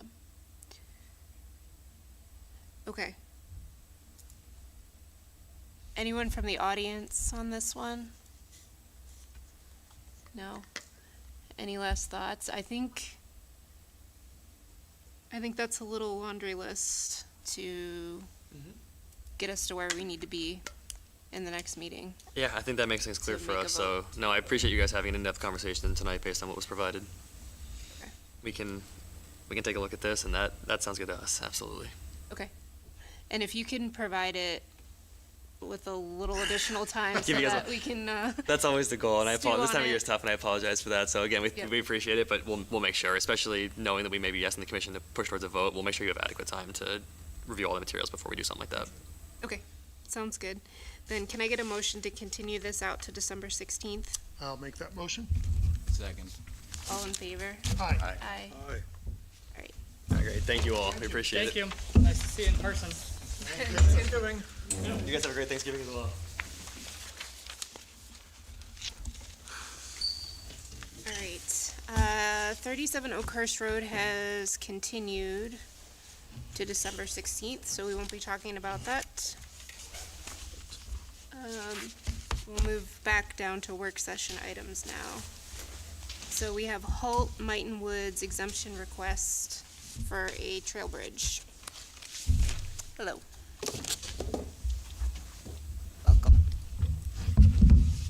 So I'm Maury Gasser, 28 South Mill Street, president of the Hopkinton Area Land Trust.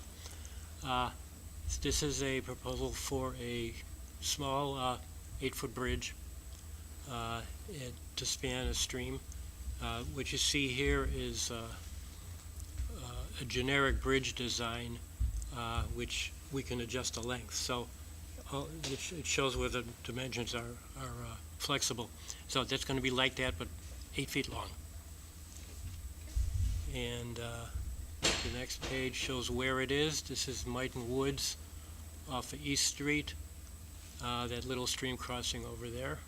There are already 3 bridges, well, 4, I guess, bridges across that stream and for other trails.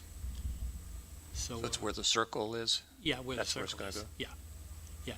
That stream actually originates within Mighton Woods. And it flows out toward East Street. Next, that's just an aerial view. Doesn't add much. And so that's a picture of the stream. It was dry all summer. So this is a picture of when it's dry. It has water in it now. You could see the high banks, so the bridge will be laying on top of the banks, basically. And it will span with 8 feet.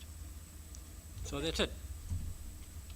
Is there a description of the construction materials that are going to be used, like Yes, that's in the second page. pressure-treated lumber and Yes. so forth? Yes. Yes, pressure PT 2x6 PT boards for the decking, and it's not going to have any footings like shows there. It's just going to be resting right on the banks.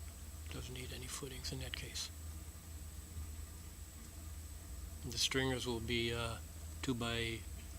they'll actually be, in this case, 2x6 corresponding to, we use different size stringers depending on the length of the bridge, so that's a 2x6 in this case. So the bridge itself is just going to be like a rectangular Just a rectangular thing, construction? you could pick it up and put it down. We'll build it on site. The material will be cut ahead of time, and we'll build it on site. Typically how we do all our bridges. And no need for machines or bobcats or anything? Other than electric drill to screw in the. Yep. What's the width of the stream banks, bank to bank? It's less than 8. It's probably, the bank angles. It's just tough in the picture because there's nothing to really Yeah, measure on. the 8 feet will clear. I would guess the stream is probably about 6, and so the bridge will overlap a foot on each side. So you'll clear the bank. Yeah, we'll clear the bank. Oh, yeah. Yeah. There's no chance the water will ever get as high as the bridge. No, I'm just talking about where the bottom portion of the crossing Yeah, lies the on bottom will ground. be above. You don't want to be right on that bank because it's just going to erode and fall in. Oh, yeah, So right. you want to span it by at least a foot or 2 Yeah. before you Yes. touch down. Yeah. Okay. Correct. Is it fairly level? Is the bridge going to It's going to be, go yeah, we one-way like to make direction? our bridges perfectly level, because if they're on an angle, people will slip off when it's wet. So we're going to try to make the bridge perfectly level. Just And- by adjusting the ground? You said there wouldn't be any Yeah, I mean, the footers or edges of the anything? stringers might be a little bit embedded into the ground. What we try to do is, we want to make all our trails bikeable, and so we don't want to have a big step up to the bridge, so we'll try to have the deck as close to the ground as possible. So the corners of the stringers might be a little bit embedded into the ground. And sometimes we'll actually attach a ramp to the end of the bridge to make sure that it's a smooth entry. Mentioning that you want it to be bicycle accessible, is there any thought to like a 45-degree angle at the end instead of a 90-degree? Well, that's what I mean. We're going to try to avoid a step up. Okay, so you will angle the, Yeah, there might be that much, but any more than that, I don't know, 3 or 4 inches at most. but that you'll do that by lowering, By lowering the bridge, we hope, yes. not putting a 45-degree angle on No, the. we have done that in other cases, not 45 degrees, but we've built ramps. Little Yeah. ramp up. So that it, Yeah, Yeah. when we couldn't put the bridge down, but I think in this case, we'll have the bridge even with the ground.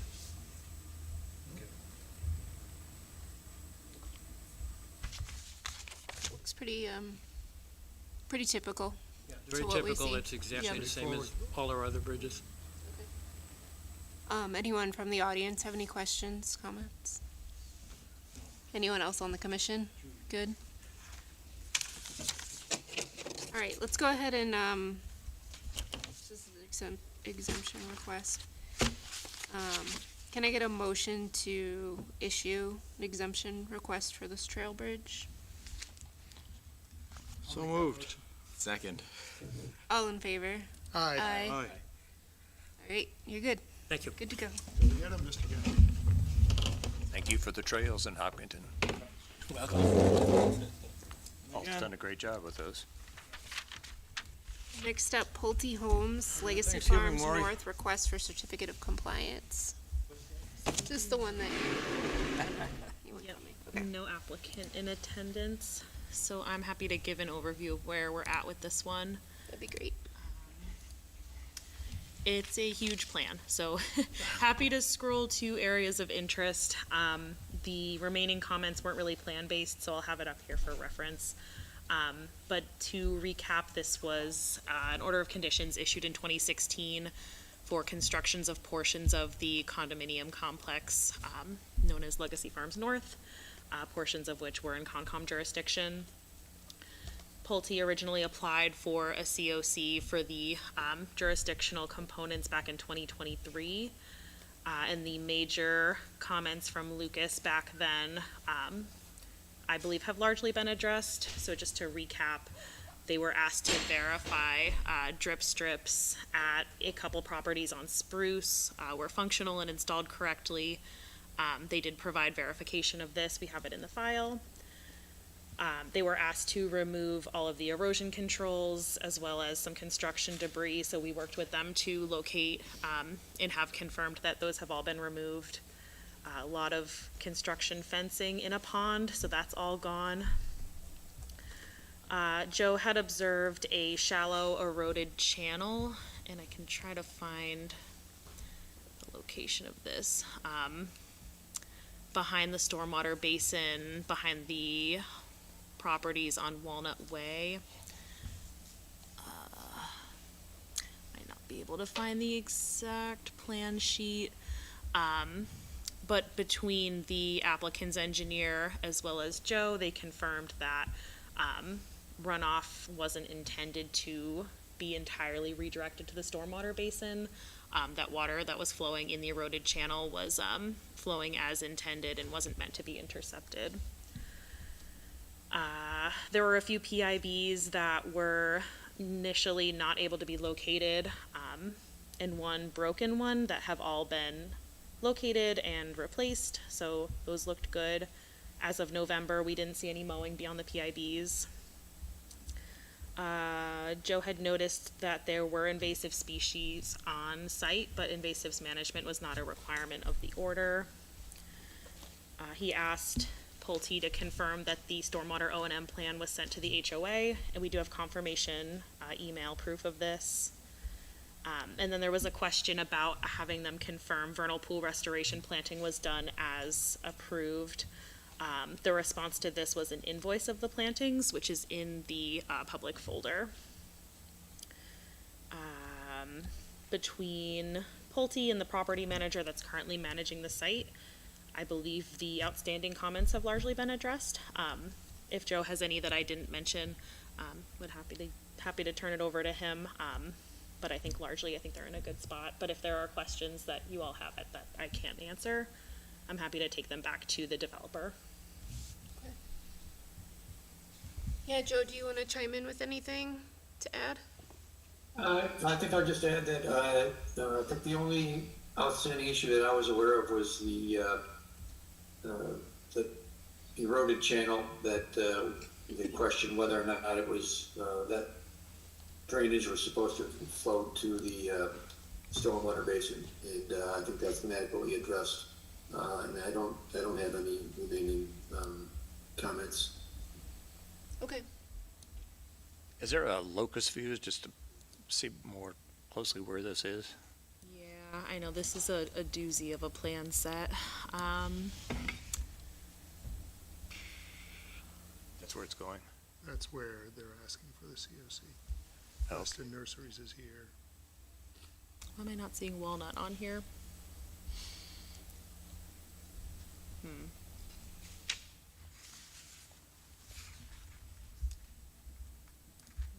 up what the engineer sent for the runoff question. So they're finished with this, they're just asking for. For us to close it out. Certificate of compliance. Yep. Okay. Yeah, and it's taken a little while. I know Joe's reviewed it and had comments, and that they've had to slowly address over time. And just to be clear, this is for the whole entire Yeah. is that- project because it's condos. It's not individual properties or a road. Okay. I don't It's remember the whole doing that, thing, but yeah. it sounds like you're not. I think You're nonplussed. We don't do it that way anymore. I think Okay. that's how a lot of the big developments used to be permitted. All right. But since have moved away from it. Yeah. For individual structures. Yeah, that was the only thing that kind of caught my eye. I was like, wait, the whole thing? Yeah, I mean, so in the review for this COC, stormwater basins, all of those things, the as-built would have been checked and reviewed, right, and signed off by the stormwater consultant, with planning board. Judy, you mentioned vernal pool plantings, restorative plantings, and we have a list. Do we know that they have successfully been planted and are thriving? So Joe's original comment, I believe, Joe, this was you, was for confirmation of the plantings as approved because I believe they weren't observed in their entirety in 2023. So we have the invoice of the purchased plants. So the question is whether that's acceptable for the commission.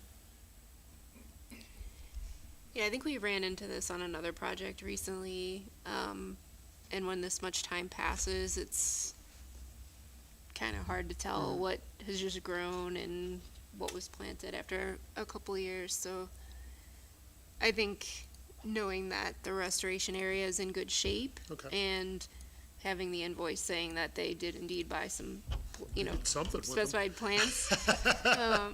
Took them to Western Nurseries and sold them. Yeah. Took them to a different development, maybe? Yeah.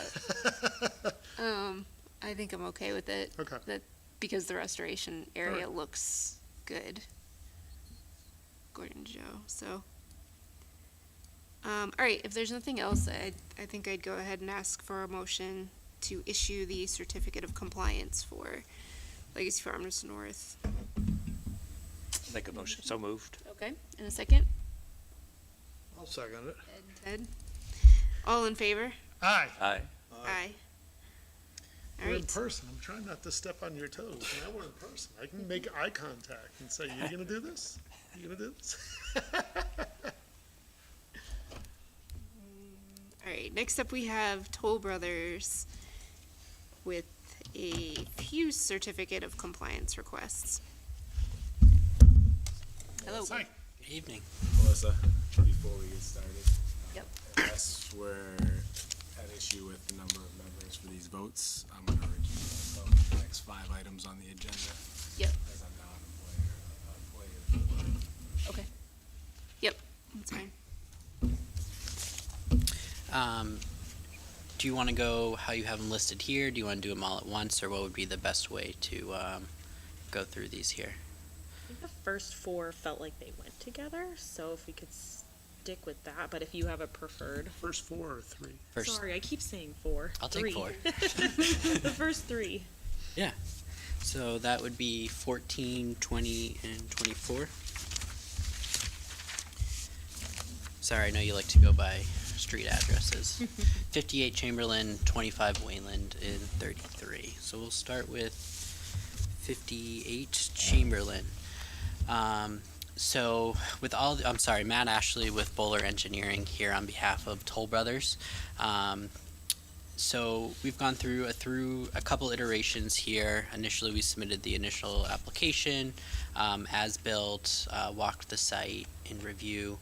From there, Lucas Environmental went out, verified what we observed, added some additional comments to, wanted us to add to the site plan and some other observations on site. Generally agreed with our letter, which I think you'll find in his letters back to us. Specifically on 58 Chamberlain, the big thing here was just adding all the different site features out there, landscape beds, patios, AC units, whether they were in or outside of the jurisdictional buffer. We were going out there all anyway to pick up some other stuff, so we went out and picked up all those features as well and added them to the as-built here. The other big item here was making sure we had the tree line on all the as-builts going forward, so that way anything going forward, you could generally see where the tree line was or if it changes over time, which made sense to us. So after that, resubmitted those applications back in. Judy and Anna went out to take a look at it from that standpoint. And for this particular one, there really wasn't anything that was found, I believe, at this point. Mowing has been good on this lot, and everything's been documented and up to date.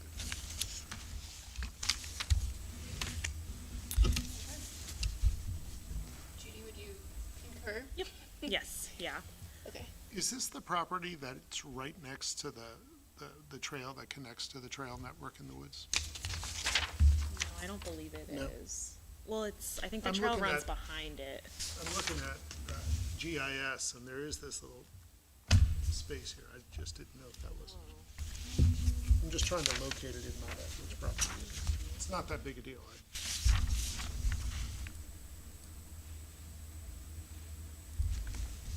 I don't want to slow us down with that question. Sorry, I'm not sure. Through the chair, Yes, this is the one that the trail runs next to. it is. It is the trail just to the north of it? Just to the left on Plant and left. Right, okay. Yeah. It does come All out right, here. that's what I thought. All right. Any questions? Concerns? No? All right, can I get a motion to issue this certificate of compliance for 58 Chamberlain Street? So moved. In a second. Amend that with signatures by Anna or Judy. So moved. And I will second with the amendment. All right, all in favor? Aye. Aye. Aye. All right. 25 Wayland.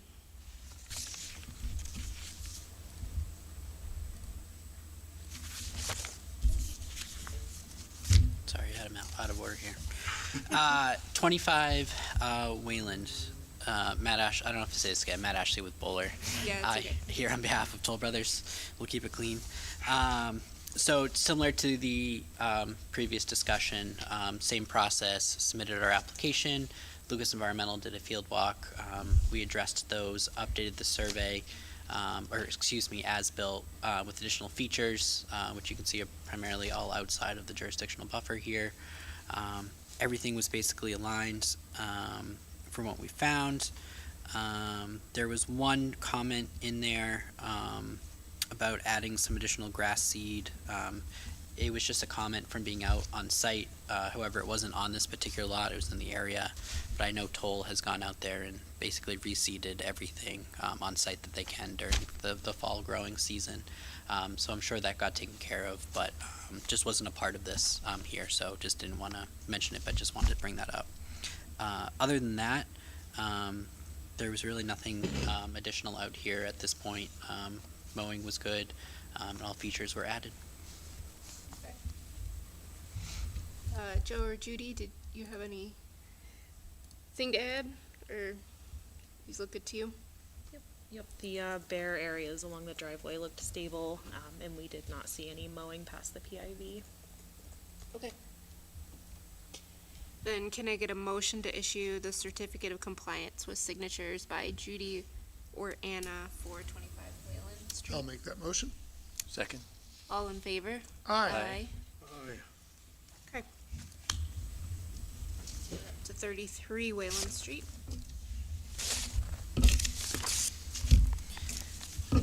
Matt Ashley with Bowler, here on behalf of Toll Brothers. Similar story here.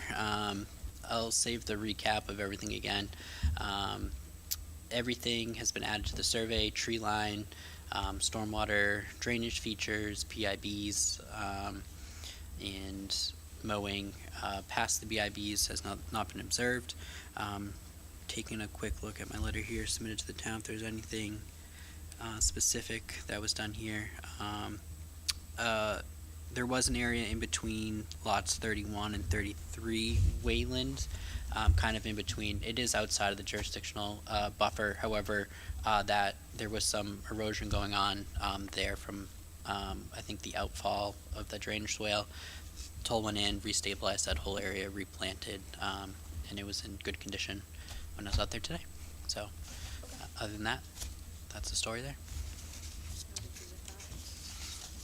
Okay, great. You too, Joe. Good. All right, can I get a motion to issue the certificate of compliance with signatures by Judy or Anna for 33 Wayland Street? So moved. Second. All in favor? Aye. All right, How am I doing, Ted? You're doing okay. I feel like you're shooting me the hairy eyeball. Don't want to have upset you. Well, here's the deal. I can't turn my head to the right, so if I... Oh, okay. Maybe that's it. Eyeball, that's a new one. You've never heard that? No. Really? Oh, yeah. I guess Set we're you back getting a old, while. Ted. What's that? I said, I guess we're getting old. I guess so. All right, 53 Chamberlain. 53 Chamberlain, Matt Ashley here on behalf, Bowler, that means toll, you know the story. So similar to the last ones, as-built has been updated with all the features inside and outside of the 100-foot wetland buffer. I was like, that doesn't look like it. Yeah, I was struggling with that. Oh, sorry. And pretty much everything on this lot, I'd like to note, is outside the wetland buffer, and the PIBs are pretty far up towards the rear of the property there.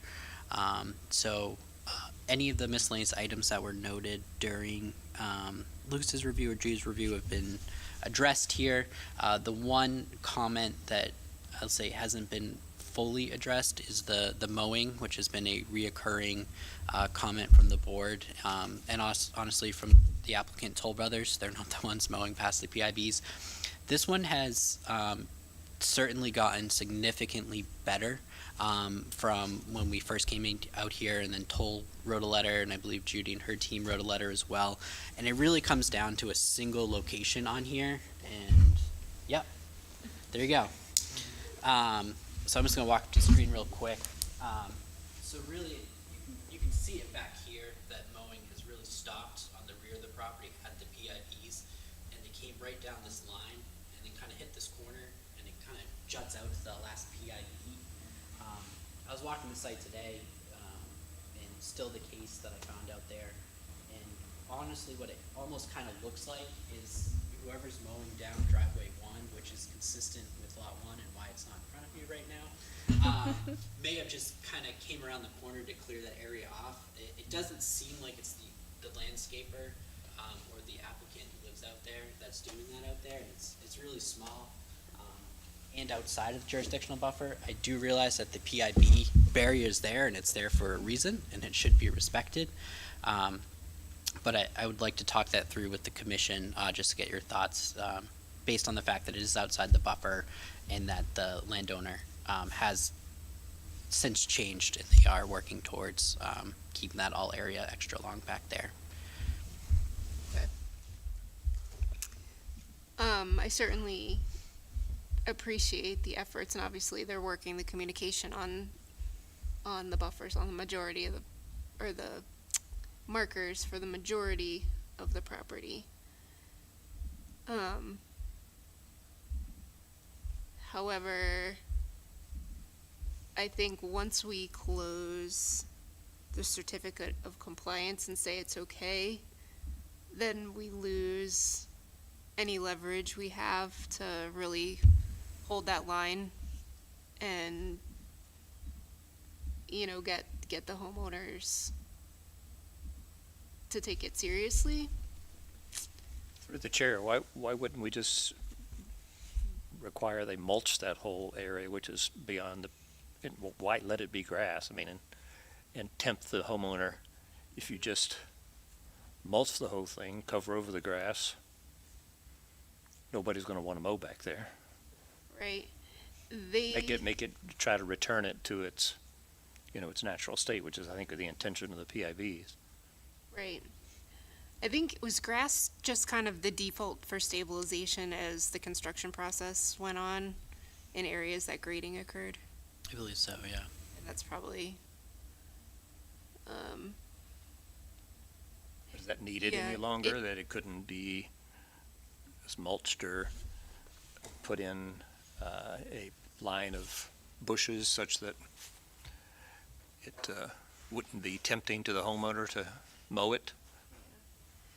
I think that would be, I think we'd certainly be amenable to that, and if they wanted to plant something or convert it to mulch, I would have no problem Yeah. allowing them to do that, but I think that's probably on the homeowner to say, oh, let's change this to mulch, because it's not something that we necessarily required in our approval. Oh, in the original Yeah, order of conditions was not, yeah, it didn't specify, it just said leave it to go natural, or, don't maintain this area beyond these markers.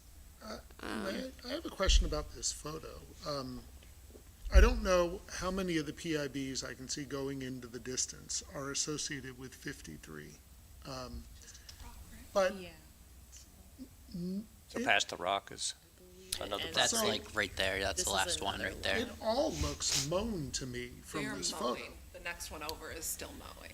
So that's what's hard for me, is Yeah. trying to figure out where. It's like the rock is the property line. Okay, so in front of the rock, it still looks mown to the left of the PIBs. It's hard to see, but I will say when we were out there, this all looked okay. The PIBs on the lot we're talking about, Yeah. like it was clearly not maintained to the extent that this side was. I can't speak for this lot, but It looks a touch shaggier to me. Yeah. I will agree, but it looks like maybe it last got mown in June. probably this And then year, we didn't yeah. have a lot of rain, so not much could grow. It gives me real hesitation, even if that has been shaggy since June, especially given what's going on with the marking closest to us. Yeah, I mean, we could say we need to see it. I'd We like need to to- observe it for a I'd little like to wait longer to make longer. sure. And if we are moving in the right direction, fantastic. Let's keep moving in the right direction. Mhm. And then maybe these two neighbors can talk to each other and say, tell your landscaper to stop mowing my lawn. Does the line between these two PIBs mark the property corner, or is it? So it's a little bit over. Yeah. Can you orient that kind of in the way Yep, we're so looking at it? This dot here, That was that far one in front of the rock. this one Yep. here, yep. And this closest one is this right here. I think where's it's, the it's property actually, line? Oh, this one. It's that one right there. Yep. Never mind. Where's the property line? Property line Is is a straight line? It's that one going straight down, yeah, for lot okay. one. Yep. They kind of share a driveway up to a certain point there. Hmm. Then, yeah, lot one's driveway comes all the way through, and then, goes back down to the other side to the jurisdictional buffer. Well, it's all in the buffer. It's kind of funny how it sticks out a little farther than the other ones. So anyway, my input is, I'd love to see what it looks like in June, after we've had a spring of growing, a couple months of mowing season to make sure it's truly not been mowed. I'm on board with that. And is it possible to give some relief because it is, if you go back, Judy, to it kind of does a hill there, is it possible to pull that PIB that's kind of stick straight up, pull it back more in line so it's a more uniform line across there and not, I mean, it Yeah. seems like it's so far above the others that it just almost tempts somebody to mow behind it. You guys can make that call.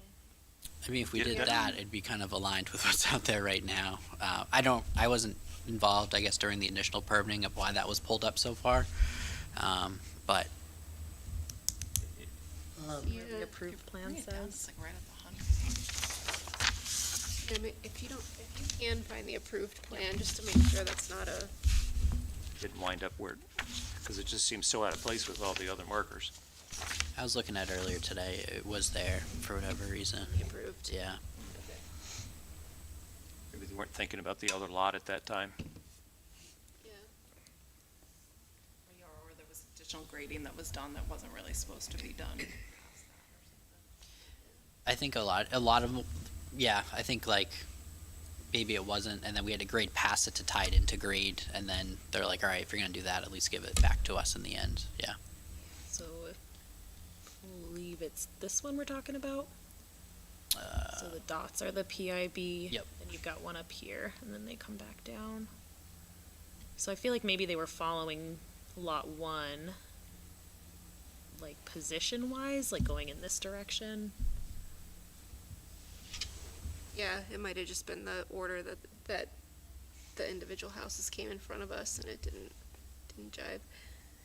I'd be fine with it. I think it does make sense to probably bring it in line with the other PIDs. Like where those two lines intersect back there, like Yeah, the dotted line and the solid line, right there.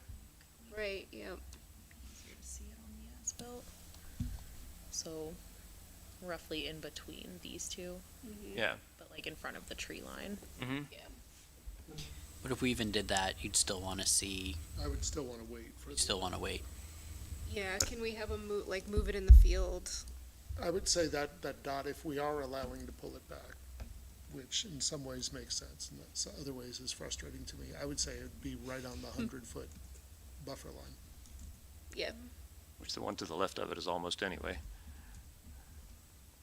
Or if you put it the same distance away from the 100-foot buffer as the one on to the left is. I think that'll remove the temptation to mow behind it, get around, just not be like a telephone pole stuck out there in the I agree. in the yard.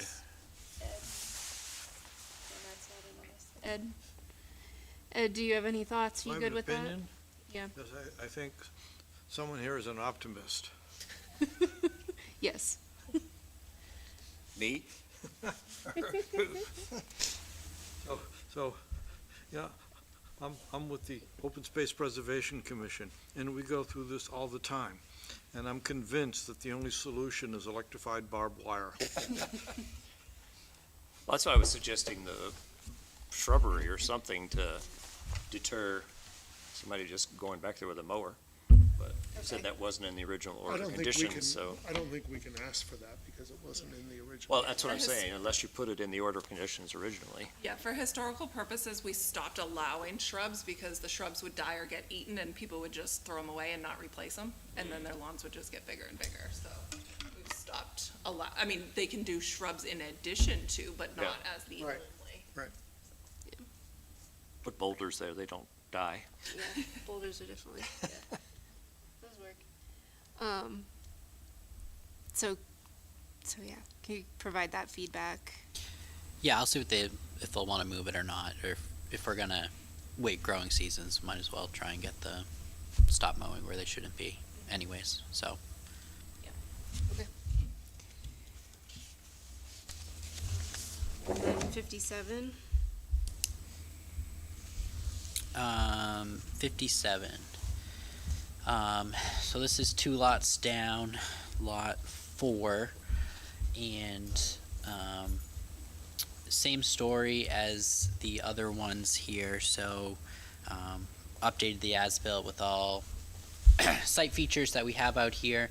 The one unique aspect about this as-built, that wanted to get added was just there is a drainage swale that comes through, the lot there, so we just wanted to add that to the plans, more just for information purposes. If the homeowner were to do anything over there, they'd know that there's some type of stormwater feature that should be considered with any improvements should they elect to do them back there. Everything else has been added. There is a stormwater basin out back under a separate notice of intent and order of conditions.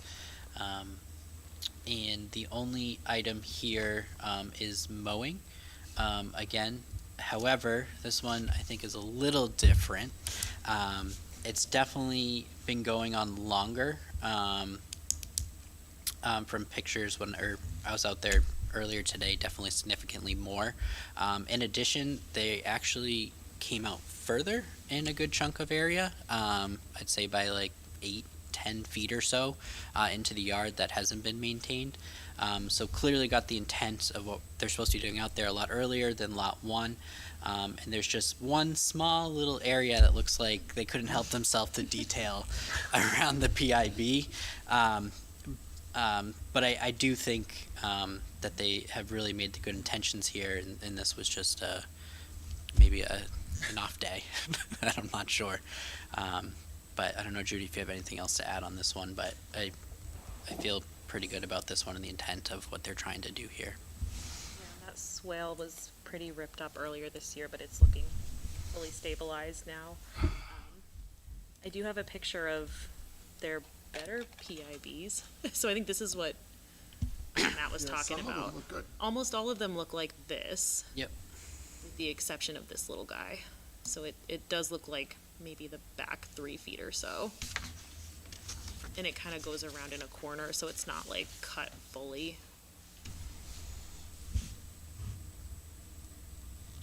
Is there, like, I'm trying to figure out, why does that happen? Is there something about that corner of the yard that is enticing? Is there something about, So like, why? Why would that happen? Is there more information that would help me? I will say the neighbor to this property is one of the worst mowing cases, and I think with the lawns being connected, it can maybe be a little confusing, especially for the PIBs close to the property line. Maybe one thought.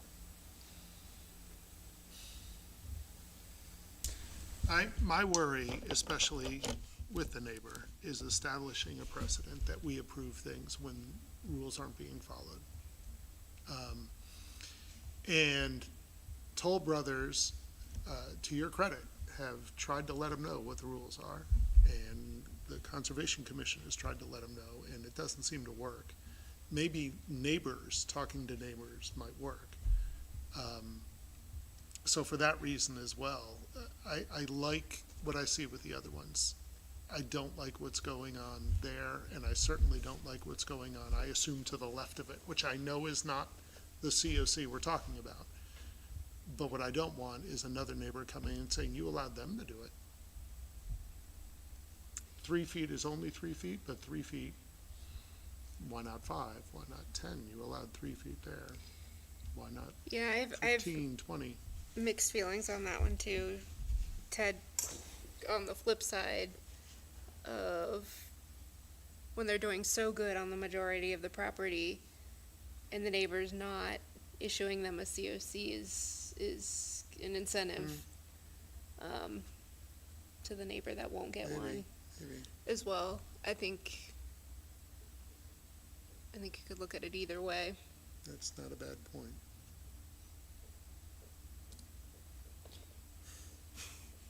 And I also know another letter's going out to the rest of the lots again. I showed them the letter. Yep. Yeah, So, I saw that, yeah. and I appreciate that.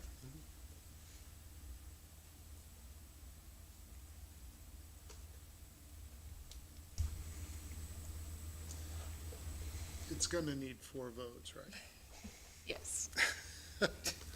The difference between this one and 53 for me, as I'm just like seeing them right. now, and thinking about them is 53, like you said, was just It looks like, barely growing a Right, little more right, grass right. versus right. the one you It just looked showed pretty jungly Judy, for a where lot of it's like, truly non-maintained Can we take a look area. at the other posts? The other posts. The other PIBs that are being minded? Or is that the But I only one we have have? another picture. no, that's all I got. Yeah, when we went and they were still mowing, we were like, and we didn't take a picture. Okay. Just this There's guy. nothing to like, just show you're still mowing. So on the Was that a picture of the swale? Because it didn't look like it was a. It looks horrible, I promise you. It looks doesn't- worse in the picture than it is. This is dead grass, it's not dirt. So I Is that the was, swale? yes, hesitant to show this picture because it does not photograph well. But I would not call this unstable, having seen it myself. I'm looking in the background trying to see PIDs. Yep. and I thought it went between. Yeah, so there's one right Yeah, up in here. the hill There's there. one. Is that the same one that we saw before, or is that a I don't different? think so, I think that's a different one. I have a different view when I was out there today. So that's like over Where we're- here, where's the- yeah. Camera right. Is it? It's the same lot we were looking at in the plan. So this is the house for the lot we're talking about. That's the neighbor. It's down the side of the property, not behind it. It kind of goes like that, and then towards the basin. All right, Melissa, you might have convinced me. And if we had 5, then I could have a Technically, you only protest need vote, but we 3. can't afford a protest vote, No, so. we can't afford a protest vote. Oh, with the abstain. Oh, really? it's the Because we have majority of the 4. members here. All right, that clears my conscience. I do think you make a good point, Melissa. I'm not dismissing it at all. Yeah. The neighbor can look out the window and say, oh, look what they did. I think you're right about that. All right, well, And then, there's no PIBs to the left? It's just strange, they're only on the right-hand side of the property. No buffers. Oh, there's no So the wetland is over here. Yep. It goes way back and then it like comes back up on the next lot, one over. There will be some on the other side. It's weird to walk and be like PIVs, no PIVs. Yeah, you're like, Yeah. what happened here? Did they remove them? Where did Yep. they go? okay. And the problematic one is the one furthest up there? It's 55. No, I no, know the no, one the on the one lot. PIB that's being The mowed. problematic PIB. I believe it's this one. It's that one. Either this one or this one. It's the one closer to lot This Yeah, one. it's that one. 3. Yeah. Yep. And the one above it? What's going on with that one? This one. So this one's funky because it's in the swale.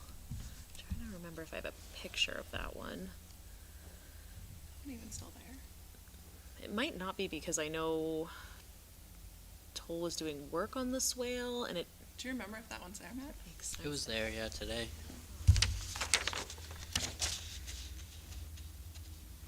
Picture of that. I mean, it would, for this property, it would be hard to check anyway, right? I mean, there's a foot, maybe not even, between that PIB and the next neighbor. So it's probably immaterial. I was just Oh, curious. yeah. There's a very blurry. Is it this guy? Yeah. So Yeah. it Right goes down from the property here line. Straight up and then across. All right. Okay. Let's go ahead and vote. Can I get a motion to issue certificate of compliance with signatures by Judy or Anna for 57 Chamberlain? I'll make that motion. Can I The get, picture we just looked at? You haven't said much yet. This one? We haven't got a second, so we can still discuss. And I see all this mowed behind the PIB right there. Yeah. So it would almost connect from here back. So I think I see what you're saying, Ed, but it's a little deceptive. The PIB would mark beyond, you see where the arrow is pointing? Yeah, And then do you see the little stump of a post up the hill? yeah. So between those posts and us, they're allowed to mow. They're not allowed to mow on the other side of those posts, but those posts are running along the property line.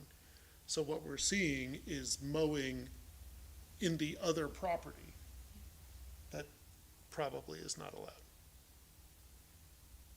Do you see what I mean? If you say so. The only real problem one is the stump that we see a little bit. And it looked like the report was 3 feet of mowing around it. Yeah, I don't think you can see the one that this property is mowing behind in this picture. Is this supposed to be that it connects to here on the plot map? So, Through the chair? Yes, Joe. Judy, I have some photos. Oh, you do? In the file from the 9th, July 9th. Obviously, they're before a lot of the vegetation came back in, but it kind of shows the whole layout of the DIBs in that area. I don't know if you want to pull that up or not. yeah, let me slide through your pictures. This was not jurisdictional. Yeah, That's that a better scared me when I view. saw it in the summer. Oh, yeah, so you can see what they're doing there. And this is all stable, but yeah, so this is the PIV with the 3 feet of mowing, and then it connects to the rest of them. The property line, I believe, runs like here. Yep. So I'm not sure why that one is where it is. I think you did have a picture of it in relation to the lot next to it where the PIVs were there. Yeah. Yeah, the preceding photo kind of shows it going in the other direction. Yeah, there we go. So this. Yeah, being so the it seems like it's the neighboring property. Yeah, that's the problem. And it's out, like for that drainage swale, they came up and then back down on the backside for grading, so all that water would come down and not go out towards the back, so that's, I think, why it's out so far. Yep. Is that clear as mud? We could all go there too.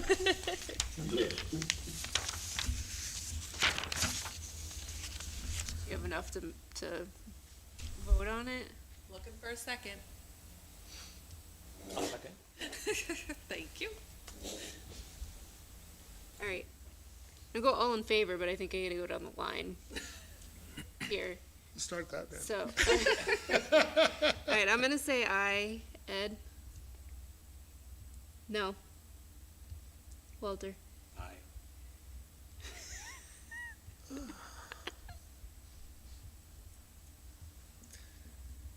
All right, I'm gonna go aye.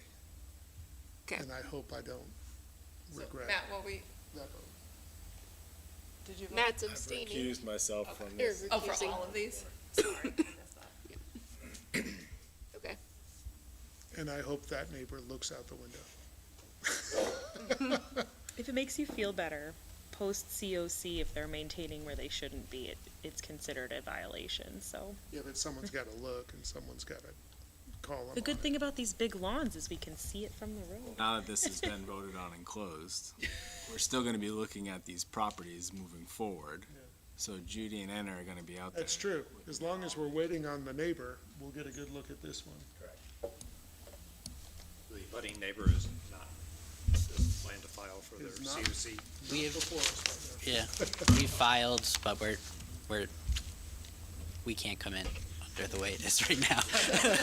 So, don't wanna waste anyone's time. COC, but Yeah, Toll wants to close all these out, yeah. Yep, so. Appreciate everyone's time, thank you so much. requirement that the homeowners cooperate with those the DNS, it says you're. They have all the regs and everything that the commission has put on the site, so. Yep. We wanna close it out, we want it to be natural. Thank you, everyone. All right, Thank thanks. you. Okay. Hopkinton MVP funded project Resilient Land Initiative. So Judy has some things to show us on this, or so- tell us about. Just to keep you all updated on some other things going on in town. The town received funding through the state's MVP program. That's Municipal Vulnerability Preparedness. They fund planning and capital projects related to climate resilience. So we did get a grant through them to conduct community engagement in the Legacy Farms neighborhood around siting and designing green infrastructure installations for the community. And we are looking to engage specifically with folks who live there, folks who are connected to the town's South Asian and Chinese American communities, renters, older adults, folks that would be kind of affected and would have valuable input into the design of the green infrastructure installations. So just wanted to put it on everyone's radar. If you want to help spread the word, we have this flyer you can share. And if there's anything, you know, you want to do to help support the initiative, I'm happy to answer questions and follow up afterwards. So right now we're seeking participants to join the core team of community representatives that'll be meeting quarterly to discuss the project as it moves forward, and it will be fully compensated for those folks' time. So yep, just wanted to. Is this in our materials? Yep, it's in the public folder. I'm sorry for not seeing it. No worries. Judy, how are you pushing this out to the community? Is it on our Concom website? A lot of ways, yeah. So we're working with Seiler Climate Consulting and the town's sustainability program manager. So it's been put through social media on the town, sent to all of the organizations we think would be relevant. So faith-based organizations, the YMCA, HOA, word of mouth. We're bringing it up in board meetings. So I think we have 5 applicants already. Looking to get more, and if anybody has ideas on other ways they can spread the word, would be happy to hear them. I want to know if the compensation's better than being fence viewer. Is there compensation for that? Viewing? Yeah, Didn't you say it's $5 a year? yeah, $5 a viewing. Oh, a viewing. I did send you something, Ed, that you did not respond to related to your fence viewing position. Not to call you out publicly. Unrelated. But yeah, just to keep the commission aware of what we're doing in other areas. More to come. And if they're jurisdictional, then, you know, they might need approval anyway, but we'll see where they end up putting them. So at this point in time, they're recruiting people to participate? Is that kind of where it's at? Yeah, Okay. yeah, and then at that point, we'll contract with a design firm, and they'll be a part of the meetings to site and design where they're gonna go, what they're gonna look like. So it's the very early stages. It's kind of interesting to me. I understand the neighborhood that was chosen from community perspective, but ideally the whole Legacy Farms community like has a good stormwater management plan in place and was permitted that way under the current standards and whatnot. So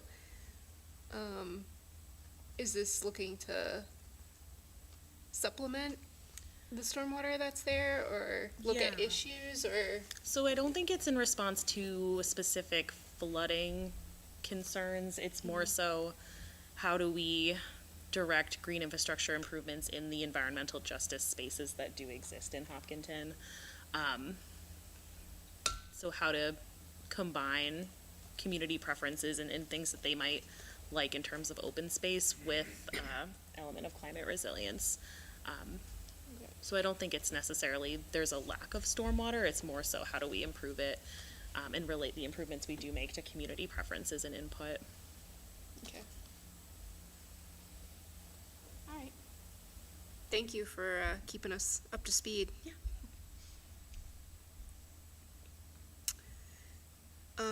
Next up, conservation minute. So we kind of introduced this briefly at the last meeting. As Judy said, anybody can submit any ideas for topics, but just kind of looking for things that we can educate ourselves on, renew looking at our bylaws, our regulations, just, I've been on the board for quite a while, but I still find myself wondering why we do things the way we do, or what's the best way to do things. So, the first one I asked Judy to just kind of prepare and pull up was related to vernal pool. What we were calling buffer kept coming up in one of our hearings about what the vernal pool buffer is and a 100-foot buffer. And when I really dug back into our regulations, vernal pools, the term buffer doesn't really apply. The 125 feet that we use is actually a habitat area. So our bylaw actually has clarification in it. Because it's confusing, you have a vernal pool line that's typically drawn on the plan. And then if you look to put a buffer, the 100-foot buffer off of the resource area that you would think is the vernal pool line, our bylaw our regulations, this is written in the regs. Yep. Clarifies right here in the highlighted yellow that 125 feet is the vernal pool itself and the habitat that it's protecting. You're not supposed to add another 100 feet onto that, and that 100 feet, that 125 feet is not a buffer, it's a habitat. So that's why we have an extra level of protection on the vernal pools, and that we don't allow anything to happen in that 125 feet. Judy, could you scroll back up to the 100-foot part of the language? Yep, so that's the state, summary of the state protection. Yeah. And there's other caveats with the state protection. The vernal pool has to be certified through NHESP under the act, and it has to be connected to another resource area. So the bylaw creates additional protections for vernal pools that don't meet those. This is really confusing the way it's written. When was this written? 2022. Well, I don't know about this section. We have been starting a list of regs, edits, and clarifications. So if the commission wants us to take a closer look at this section, we're happy to. If you scroll down again to that paragraph that says 1 point, when I deal with, for example, zoning bylaws, I've never seen anything. It sounds so conversational. You know, 1 point needs for, I don't know that we have that kind of language in our other bylaws. It just seems out of place and confusing. Yeah, I don't know, but it seems like this paragraph must have been inserted into the regulation because they were having issues with the way people were interpreting it and taking that 125-foot vernal pool habitat, like it says right there, and then, because at first when we were looking at that property and talking about it, I was like, oh, wait, we gotta go a whole nother 225-foot buffer, but that's not the intent of the regulation. Yeah, I think the only place we found that that applies is the performance standards. So there is a 100-foot septic setback that starts at the 125.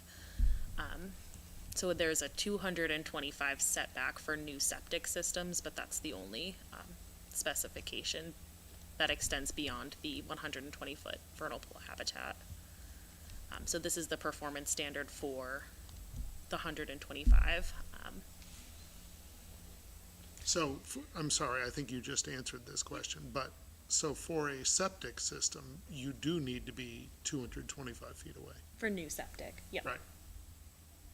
Through the chair? Yes. I think some of the clarification in the regulations, so if you think about it, to make bylaw changes, it takes town meeting vote. Yeah. And to open up the bylaw could also mean different things, where the regulations is a public hearing and the commission decides the regulations based on those public hearings. So I think a lot of times the regulations are used to do kind of some of these clarifications that make it, you know, if the bylaw is unclear. I mean, they can't contradict the bylaw, but they can add that clarification to the bylaw. Can we look at the bylaw? Right now? Yep. Yeah, I just want to see how these regulations tie back to the bylaw to kind of close the loop.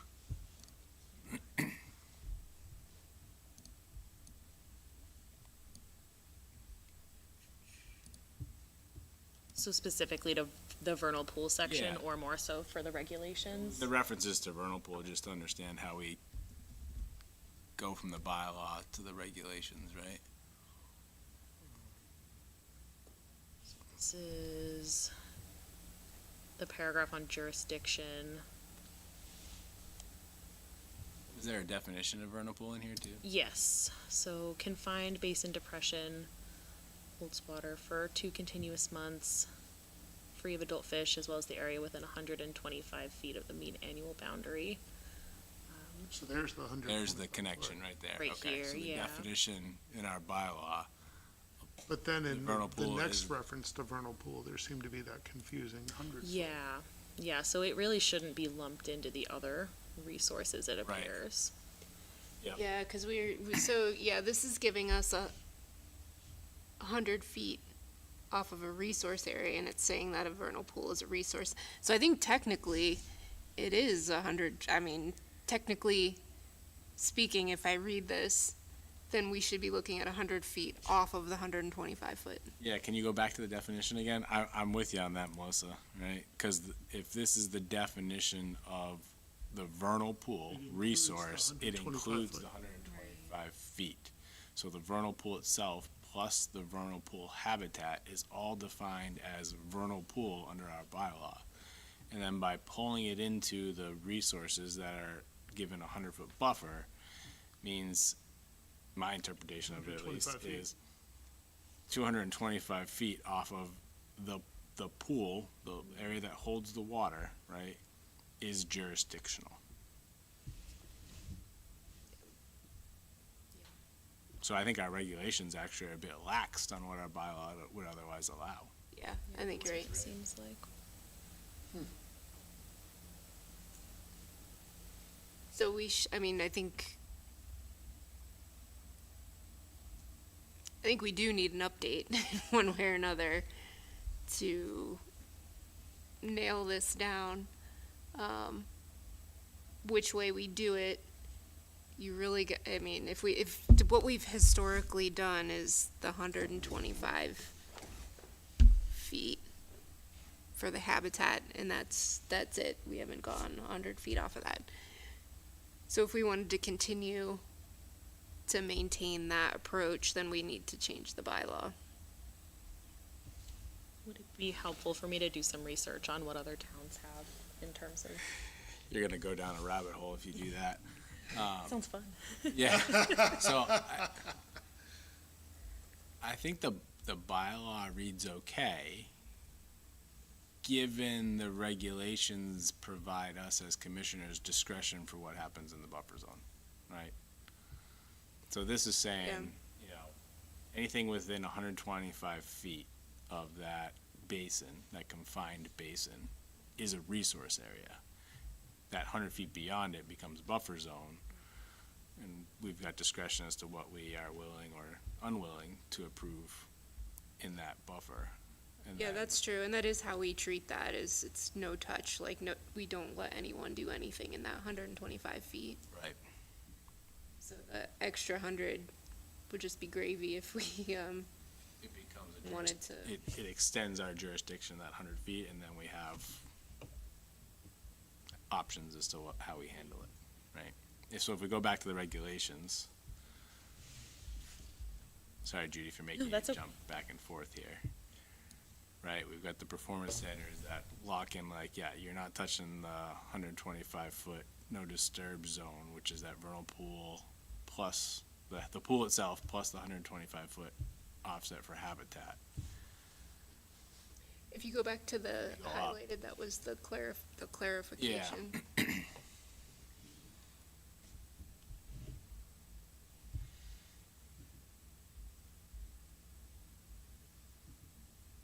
This is not the intent.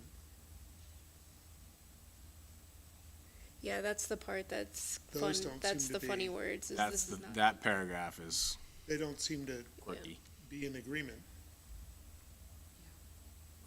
which I don't think we can do in our regulations. I don't think we can clearly disagree with what the bylaw says. Yeah. So it's almost like you have to strike that entire paragraph. Yep. and Maybe go one back point to- does not need further clarification. Yeah, I don't think it does. Yeah. I think you just kind of leave that open and on a case-by-case basis, we can use that 100 feet at our discretion. Yeah, yeah.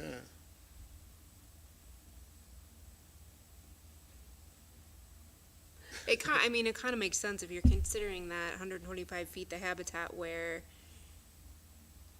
you know, these critters are breeding and using and whatnot, you would want You'd want a buffer. you around would it. want a buffer around that. I wonder when that got added. I'm sure you could go search and look at the revisions over the years and find what year that paragraph popped in there. Yeah, these are not difficult to change, though. The We can do this, regulations. right, we can just do it in the next meeting. We need Right. to advertise and hold a public hearing. But isn't Every that time, yeah. the regular process? So we would have to put it in the paper. Yeah.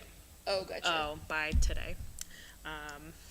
So maybe So January. it's a 2026 item. It's a 20, yeah, it doesn't have to be, I guess I was being, If I can literally. get it done by Literally Monday. the next meeting, but it would, Right. all we need to do is It doesn't need get a it town on. meeting vote, it doesn't need to be That on a makes warrant, sense. none of that We can stuff. do it, yeah, just straight here As- with us. As long as we and- follow the. We could, so we could get it in by Monday is the advertising deadline for the 16th. So may I suggest that we consider whether or not there are other revisions we need to make? Because any applications that have been filed at this point need to comply with the bylaw and the regulations that are in place now. The bylaw clearly states there's a 100-foot buffer off of that we can rely on, despite the regulations conflicting with that. But the bylaw is what carries the day. So it would seem to me if we're gonna make changes to the regulations, we should Yeah, take a look at. figure out all- what changes we wanna make and make them all at once. Okay. Looking at the state versus the Hopkinton bylaws when you were switching back and forth? No, so the local bylaw and then the regulations that clarify the bylaw. So they're both local. Oh, okay. Yeah.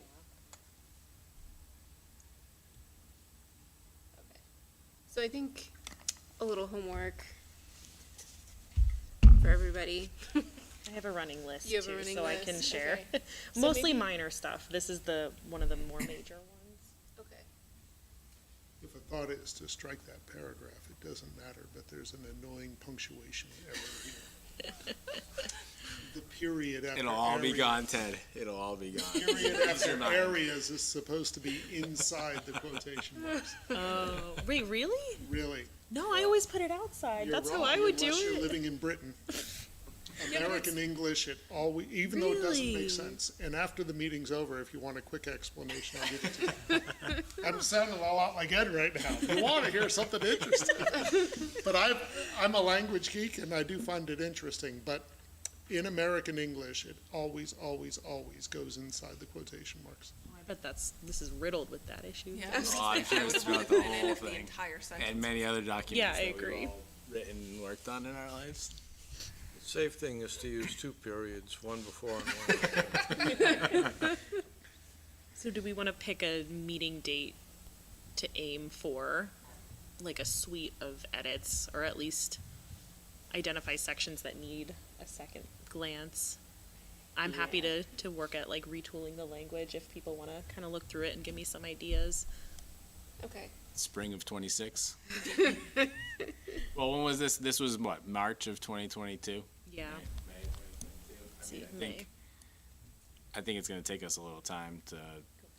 And I believe that was only fee changes that we did in that May of 2022. I don't think it was any real language changes. I think Yeah, it I don't was just like the remember. consultant fees And increase. moving periods out of the quotation. Ed's going to go through line by line and circle every single one of those to correct. Are we using Harvard commas?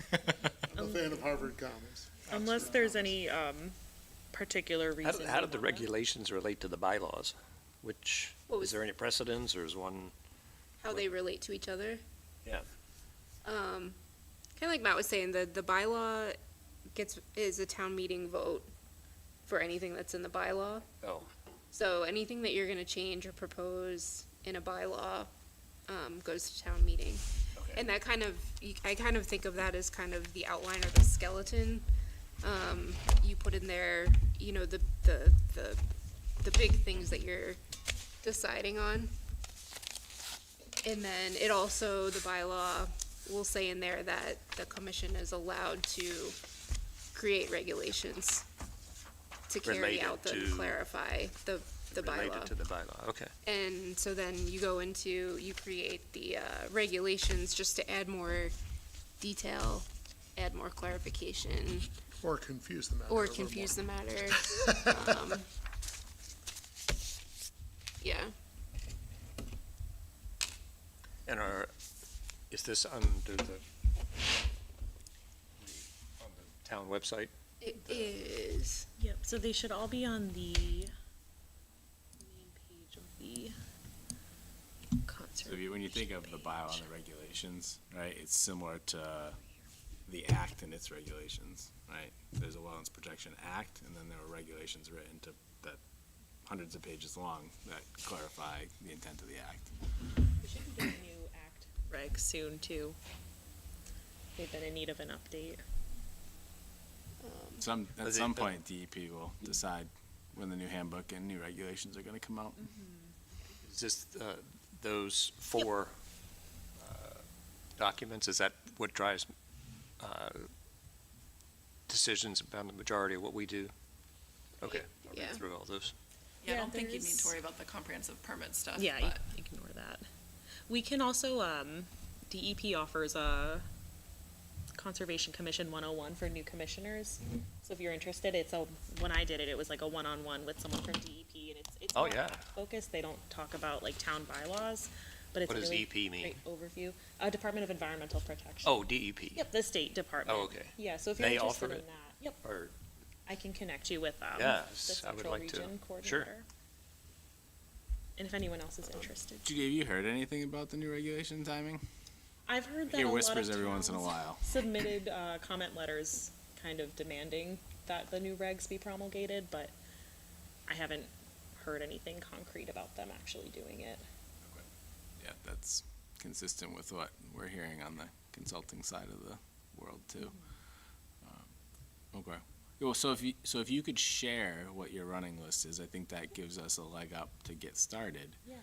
And then I think we just make it our goal to try to get to a point in the spring that we're ready to make some Yeah, changes. I mean, I think we could probably put it on a couple meetings just to kind of touch base and go over, if we have questions or wanna kinda like hash out a We've got particular several change. conservation Yeah, minute 'cause opportunities. I think the conservation minute items we've listed up to this point all tie back to things we might want in the regulations, like mitigation for Trees, being yeah. removed in buffer zone. Yep. That ratio, what that ratio wants to be. Some more clarity, I think, on the lakeside plantings Mm-hmm. and what that wants to look like, so. Yeah, I think it'll kind of naturally end up those, yeah, you're right, conversations will turn into Yeah, over changes to the regs. next 3 or 4 meetings. Yeah. Dial it in. I think so.